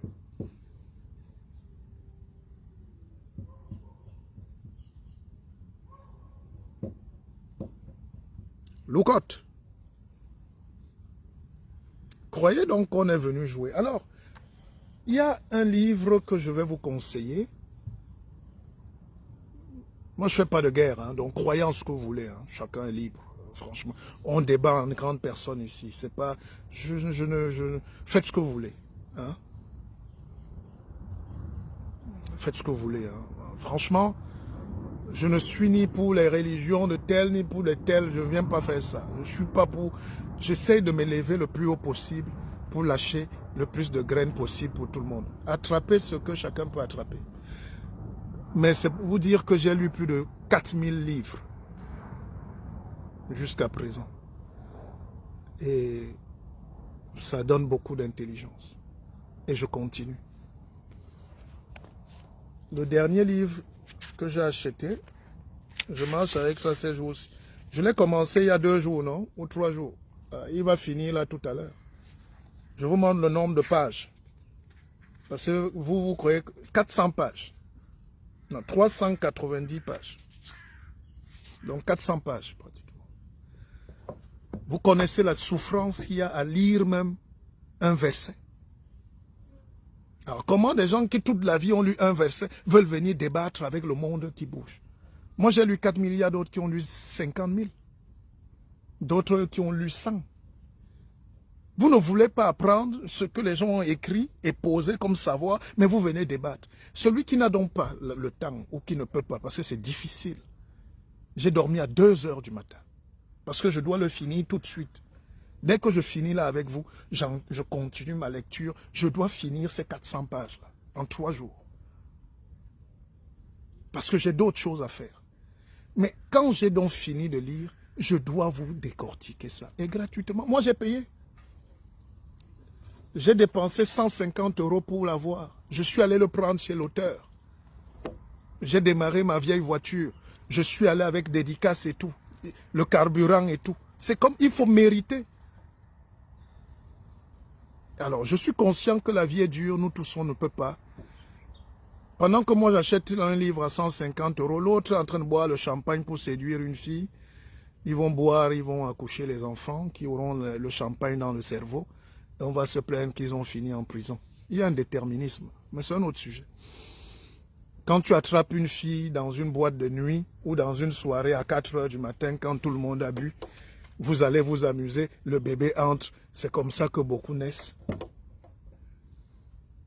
L'enfant a été préparé. C'est la vie. Mais nous tous, on est en vie. Alors, donc, j'ai lu un livre de Albert Camus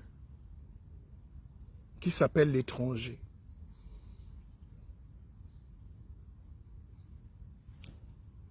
C'est plus fort, c'est très fort, c'est biblique.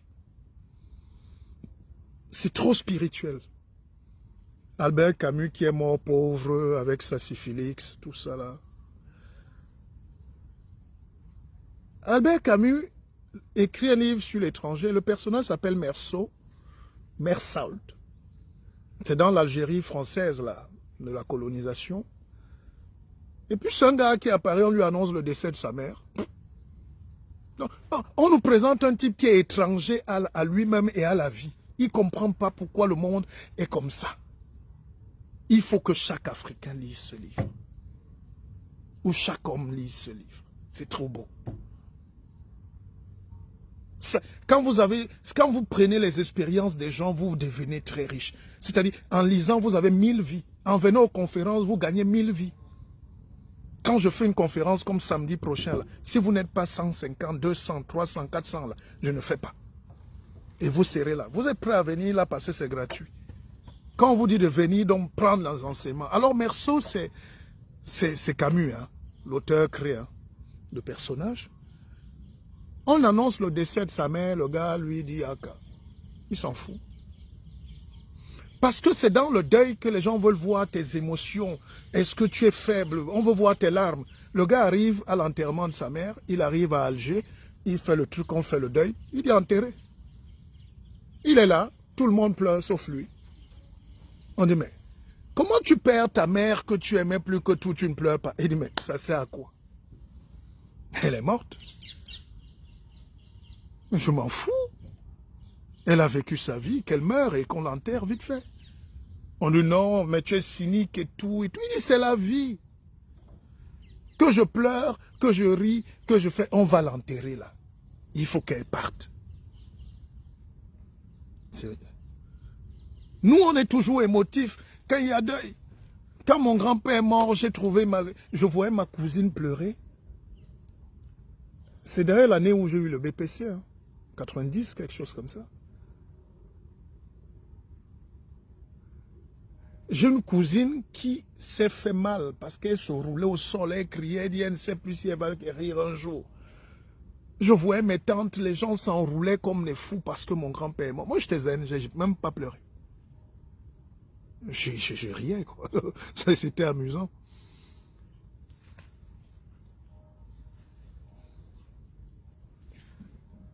Encore un chien. Si un autre chien vient là, c'est Maître Wang Yu qui va se...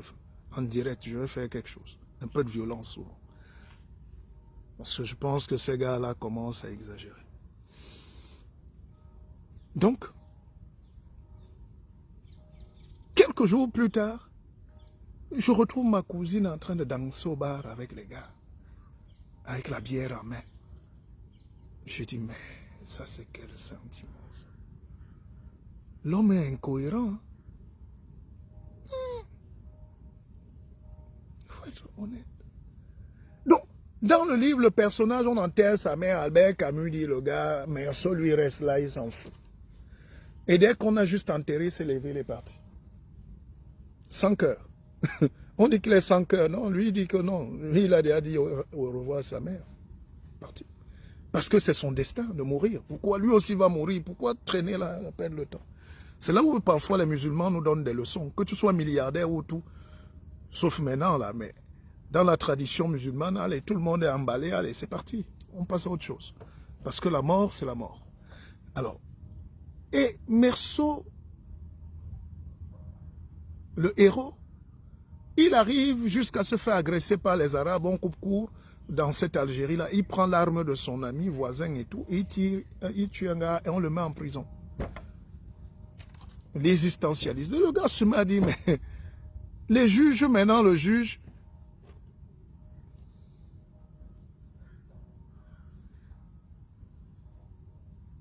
quand on le juge, maintenant les procureurs, toute la société, les juges, veulent expliquer pourquoi il a tué l'Arabe qu'il a agressé. Il a tiré 5 coups de feu. Ce n'est plus la légitime défense.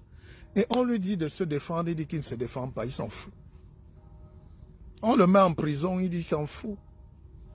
Mais les juges ne peuvent pas comprendre pourquoi un gars s'en fout. Pourquoi il est indifférent. Il dit parce que la vie est indifférente. Lui marchait tranquillement, il a enterré sa mère, il se fait agresser, il passe, il repart, les mêmes gars le suivent, maintenant il prend le fusil, il se défend, c'est lui qu'on arrête. Donc la vie n'a pas de sens.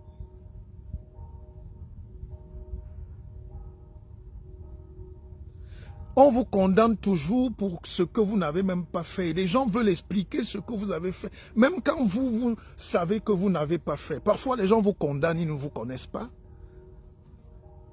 Vous me voyez à travers l'écran, chacun a son opinion. Chacun est en train de me condamner, là. Positivement ou négativement. Chacun est en train de dire, il est bon, il n'est pas bon, j'aime pas ce gars, j'aime pas. Vous n'aimez pas ce gars en fonction de quoi? Personne ne sait. C'est la vie. Alors, quand tu as compris que l'humain est capable de te juger et de te donner, c'est-à-dire de te donner une étiquette qui n'est pas la tienne. Continue seulement ta vie. Parce que si tu t'arrêtes à vouloir te justifier, à vouloir expliquer pourquoi tu es noir, pourquoi... Et c'est ça le danger de la littérature. C'est ça le danger des penseurs noirs. C'est ça le danger des Africains aujourd'hui. C'est qu'ils passent le temps à réagir. Oui, on est aussi des hommes. Oui, on n'est pas des esclaves. Oui, on n'est pas... Oui, on est... Mais qui vous demande? Est-ce que le Chinois se justifie parce qu'ils connaissent, ils ont lu l'étranger? Est-ce que les Français se justifient? Quand Macron voulait imposer le gars au Tchad, là, qui ne sait ni lire ni écrire, là, parce qu'il est le fils de son père, il a pris l'avion, il dit, toi, mets-toi là. Et il a repris son avion, il est parti. Parce que quand tu as donc compris la vie, tu traces ta route, tu continues, tu suis la transmission de la pensée. Macron suit qui? Il suit les gens qui ont tracé la pensée dans son pays. Citez-les vous-même. De Mitterrand à De Gaulle, à Pompidou, à tout ce que vous voulez, Lafayette, les ceci, l'Espinasse, Lévi-Strauss, tout ce que vous voulez, c'est ses grands-parents, tout ça là. Les Napoléon. Et il est le petit Napoléon aujourd'hui.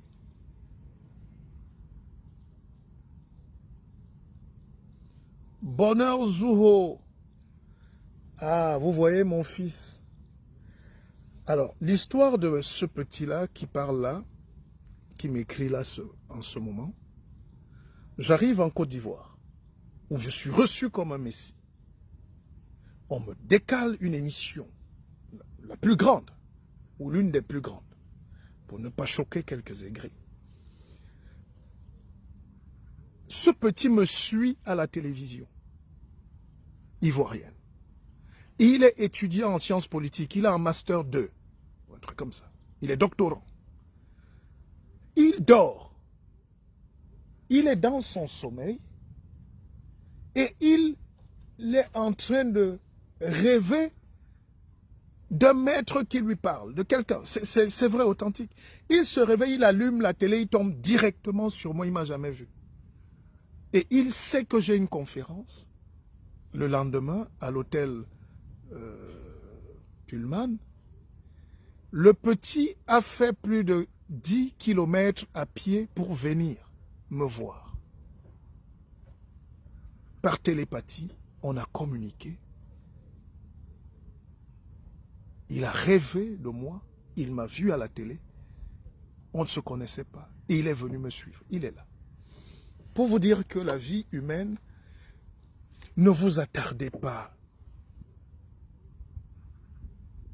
à ce qu'on dit, à ce qu'on pense, à aux émotions des autres. Faites ce qui est bien pour vous et pour l'humanité.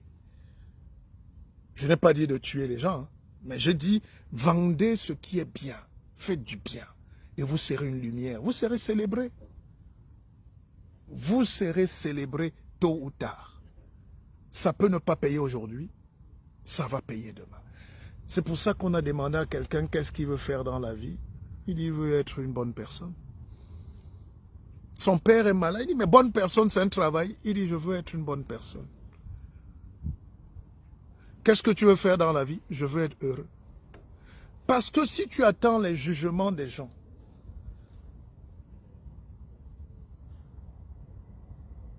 et je vous parlais d'Albert Camus, dans ce livre dont le héros qui est condamné parce qu'il a tué en légitime défense, parce que les gars sont venus l'agresser. Maintenant, on ajoute que comme il a tué le jeune arabe, il est forcément coupable aussi d'avoir tué sa mère, parce qu'il n'a pas pleuré, il a enterré sa mère comme un chien, donc il se reproche de quelque chose. On a doublé la peine. Donc dans la vie, parfois, on veut vous faire payer des choses. Ne discutez pas trop. Portez votre croix. Avancez. Continuez. Battez-vous juste pour être bien dans votre cœur. Et dites-vous que j'ai aussi fait ma part. Parce qu'on va arriver devant le Seigneur là. À Keva Church. Quand on va arriver devant le Seigneur, tout ce qu'on va nous demander, c'est qu'est-ce que vous avez fait. Et là, vous allez dire, Seigneur, j'ai fait ma part. J'ai fait ma part. Ne discutez rien avec les gens. Vous savez, quand j'ai commencé à faire ces lives, beaucoup, même des frères, ont commencé à se moquer de moi. Ah, il est devenu pasteur. La vie l'a dépassé. La vie a fait ceci. Oh, aujourd'hui, quand tu grandis, tu évolues, tu avances. Les mêmes commencent à dire, ah, Donc si vous écoutez les gens, vous ne vivrez jamais votre vie. Et l'Africain souffre d'un péché originel, c'est qu'il n'a jamais vécu sa vie. On empêche à l'Africain de vivre sa vie. Les Chinois vivent leur vie de Chinois. Les Occidentaux, nos frères, vivent leur vie de Occidentaux. Les Juifs vivent leur vie de Juifs. Les Arabes vivent leur vie d'Arabes. Et les bagarres qui vont avec la lutte et tout. Ils luttent pour leur survie. Le Noir ne sait pas pourquoi il vit, pourquoi il lutte, pour qui. Et il se retrouve esclave de tout le monde. L'actualité récente, ma force c'est que je suis un internationaliste. Je peux vous raconter l'histoire et des religions et l'histoire politique. Donc la philosophie politique et la politique pure, fondamentale. La métaphysique et la spiritualité. C'est les domaines. Vous avez suivi ce que le président américain a dit quand les talibans sont en train d'entrer à Kaboul en Afghanistan. Quand je vous dis que le monde n'existe pas, ce n'est que l'Africain qui vient pleurer ici. Biden a dit, je retire mes troupes américaines. On dit, mais pourquoi alors que tout ça là, les talibans sont en train d'entrer à Kaboul? Il dit, vous savez quoi? Les États-Unis ont dépensé 1000 milliards de dollars pour sauver ces gens. Ça suffit. Que les Afghans se défendent eux-mêmes.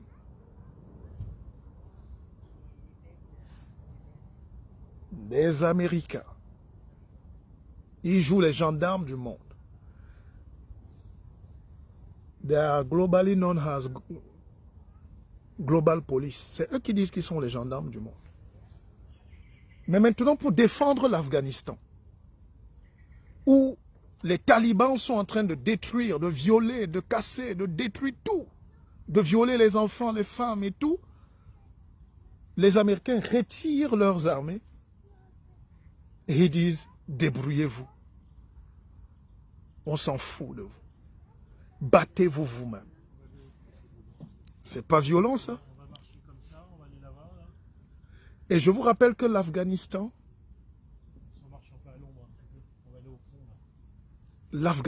a été le pôle, la base arrière des États-Unis pour entrer au Pakistan, contrôler l'Inde et contrôler toute la grande Asie.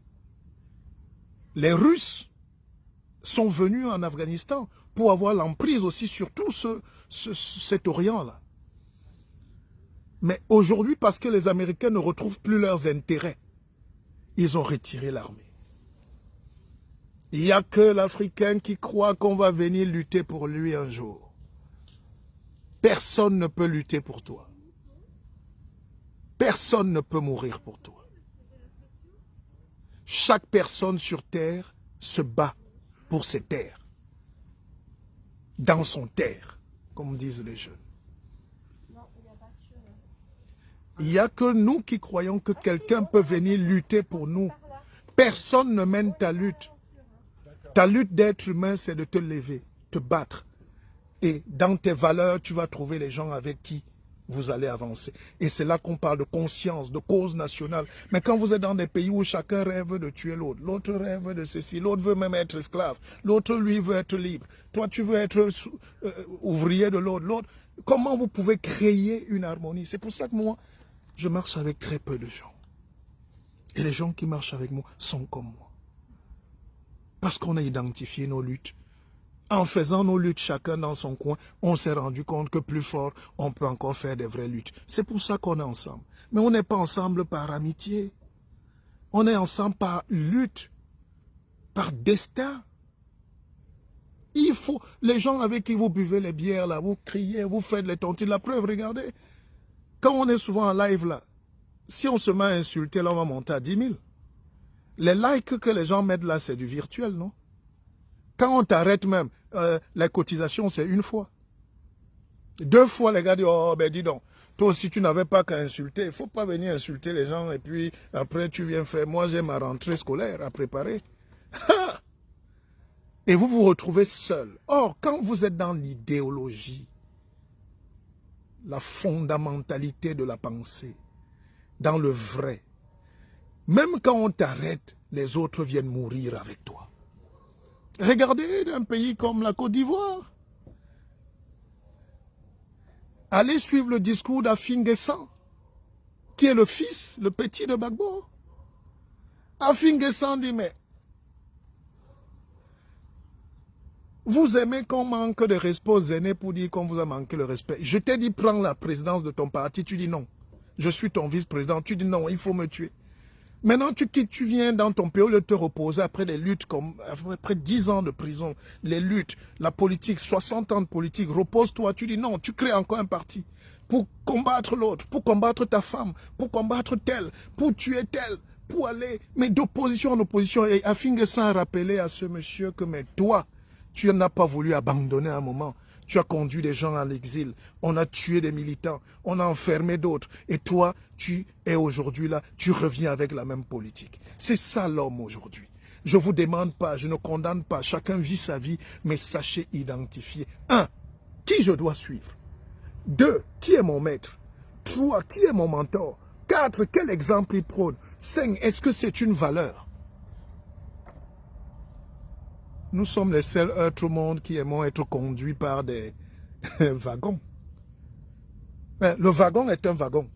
Toi aussi, tu t'assois dans le wagon et tu demandes au wagon pourquoi on n'avance pas. Le wagon va marcher seul.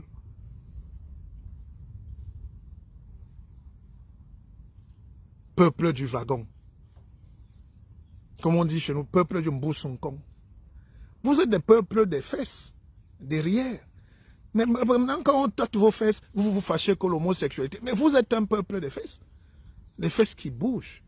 Les fesses derrière. Vous êtes derrière. Vous avez choisi votre place. C'est derrière. Même quand la fesse veut venir ici pour devenir les seins, on dit non, reste là-bas. Toi, ta place, c'est là-bas. Et en plus, vous imaginez quand les fesses ne t'appartiennent pas.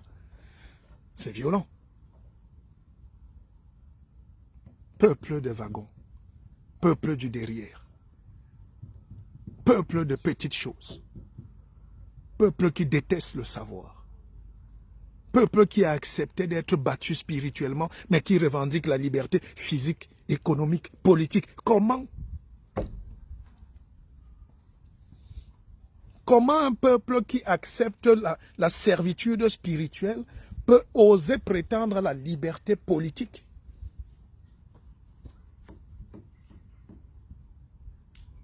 Mais vous acceptez que l'autre entre dans votre cerveau, vous injecte son venin. Mais vous voulez quand même en même temps dire, nous voulons être libres politiquement. Vous croyez que la politique est où? Il y a une école de politique où? Au ciel. C'est ce que tu manges dans la tête qui ressort. C'est ce que tu avales. Peuple de wagons. Vous allez mourir dans le lagon. Oh, rime pauvre, rime plate. Alors je dois écrire ça. Peuple du wagon. Ça peut être le titre d'un prochain livre. Peuple du wagon.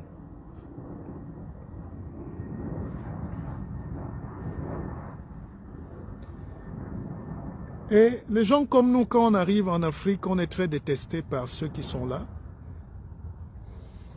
Il y a des véritables nazis de la pensée en Afrique. Nazi, ça veut dire national-socialiste. L'Afrique est pauvre aujourd'hui parce qu'elle n'évolue pas. Elle vit au Moyen-Âge. Par les gens qui sont censés la libérer, qui ont le pouvoir, qui ont l'argent, qui ont la politique, qui ont la parole. Et quand on tombe dans le nazisme,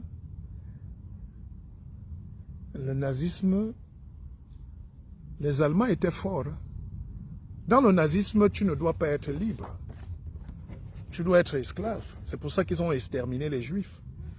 Ils prônent un nationalisme fort. C'est pour nous l'Afrique. Non, les autres sont étrangers. Même quand ils sont noirs, même du même village, ils sont étrangers, du même pays étranger. L'étranger même est parfois mieux célébré.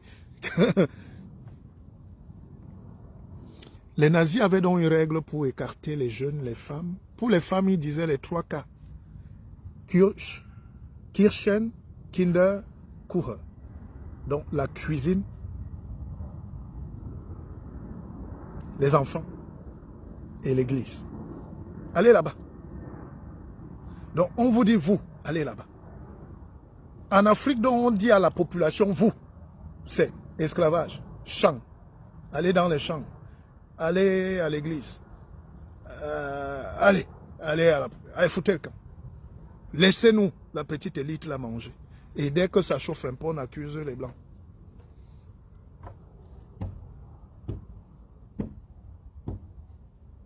Quand on dit à un Africain de dire comme Anton Pinas à Keva, c'est la gratitude à Dieu. Hein. Oh, on ne dit pas ça. Et le même te dit Amen ici. Mais vous êtes libre. Mais ne venez pas vous plaindre d'être esclave. Ne venez pas vous plaindre de subir. Tout le monde se bat pour être libre. Et j'ai l'impression qu'en Afrique aujourd'hui, les gens ont déjà accepté leurs conditions. Les gens ont déjà accepté que oui, nous on est nés pour souffrir. On est les esclaves des autres. C'est Dieu qui a dit ça. Et qui a dit ça? C'est les gens qui nous ont envoyés. Dieu a envoyé des gens ici nous dire ça. On est des esclaves. Toute notre politique, c'est de consommer, d'aller danser. Et là où les gens ont créé les baffles, les gens ont créé les boîtes, ils ont créé le champagne, le vin. Nous, on est là pour boire, pour les accompagner à s'enrichir et à vivre. Et il y a tous les intermédiaires, dont des esclaves qui croient être riches parce qu'ils sont servis. Ils sont asservis pour servir, de serviteurs aux esclavagistes. C'est pour ça que j'ai souvent beaucoup de mépris, sont condamnés, pour tous nos frères qui sont dans les multinationales. C'est eux l'élite en Afrique. Mais ces gens-là, c'est eux les premiers ennemis de l'Afrique. Ma soeur Nathalie Yam est une élite, cadre de multinationales, suisse, qui a pillé l'Afrique de gauche à droite. Aujourd'hui, elle a la prise de conscience, tant mieux. Mais elle n'est pas différente du colon. Elle n'est pas différente de Savognan de Brazza ou de ceux qui ont tué Lumumba.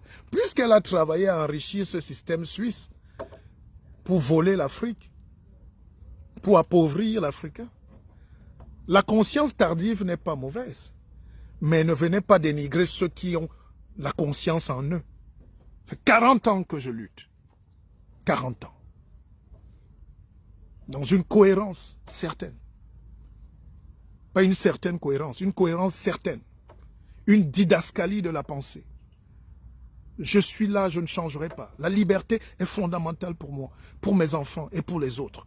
Et aujourd'hui que Facebook nous donne l'occasion d'emphaser, je ne vais pas utiliser des formules euphémisantes ici, mais de manière emphatique aujourd'hui, le discours doit toucher le monde entier. Et je suis fier d'exister dans mon temps, d'écrire, de proposer, de faire des conférences, de vendre, de dire oui, non, allons-y, de donner la confiance, de créer la conscience.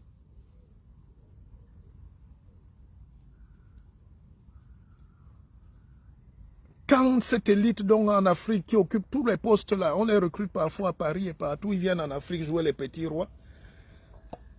Ou bien ils sont des fils de je ne sais pas quoi là-bas, ils confisquent toutes les sociétés. Hein.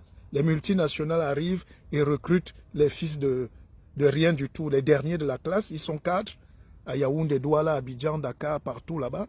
Ils ont des chauffeurs, des voitures. Ils deviennent des patrons esclavagistes de leurs propres frères. Et c'est eux qui nous vendent la cigarette, c'est eux qui nous vendent le whisky, c'est eux qui nous vendent le vin, c'est eux qui nous vendent le téléphone, c'est eux qui nous vendent tout ce qu'eux-mêmes peuvent créer pour leur propre peuple. Vous pouvez vous-même créer vos boissons, vos trucs, mais qui va réfléchir? Donc nous avons accepté d'être battus. Et le dimanche, chacun met l'église, la Bible ici, il va à l'église, et il vient, il revient, il commence à insulter le système politique. Il n'insulte pas d'où il sort. Qu'est-ce qu'on t'a mis dans la tête là-bas?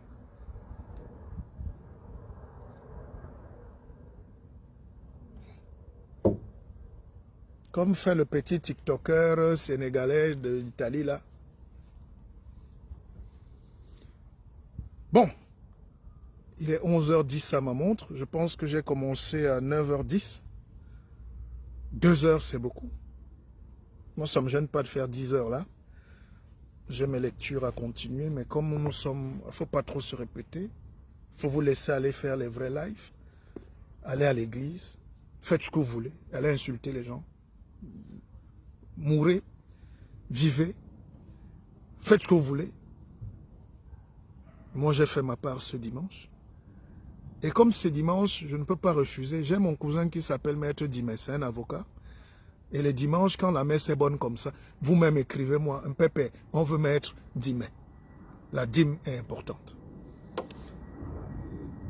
Mettez la dîme. Et pour ceux qui savent, on va se retrouver donc la semaine prochaine, samedi prochain, ici à Paris, au bord du lac là. Donc réservez maintenant, les numéros de téléphone sont là.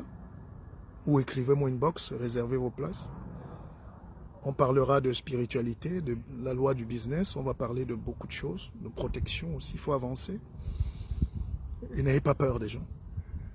C'est moi qui vous dis de venir, n'ayez pas peur. Et puis, ceux qui veulent se former dans l'académie, inscrivez-vous, je suis là pour ça.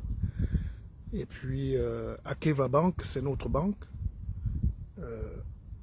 Les Anglais disent, if you want to know the truth, follow the money.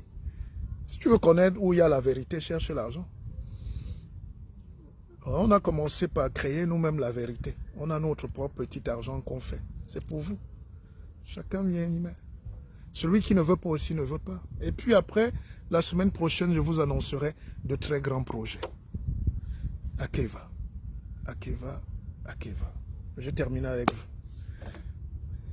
Il y a encore quelque chose? Vous êtes content? Si vous êtes content, mettez content. Si vous êtes heureux d'avoir découvert autre chose aujourd'hui, d'autres enseignements riches, vous mettez Akeva. Merci. Chez nous, les boulots.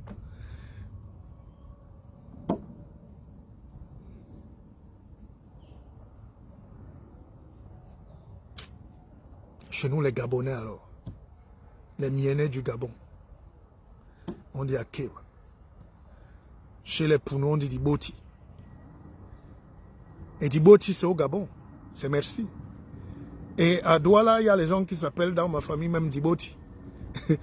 Diboti Motashimi. Tout ça, c'est l'Afrique. Je salue le Sénégal, je salue la Côte d'Ivoire, je salue mon fils Roi Florent, je salue le Gabon. Je serai très, très bientôt au Gabon. Et tout Libreville m'attend, tout le Gabon m'attend. Ça sera du costaud. Et je serai au Rapochombo. Voilà. Je vous donne déjà. Pour les Gabonais, je suis en train d'arriver au Gabon. C'est mon pays. Comme la Côte d'Ivoire. Allez, j'aime l'Afrique.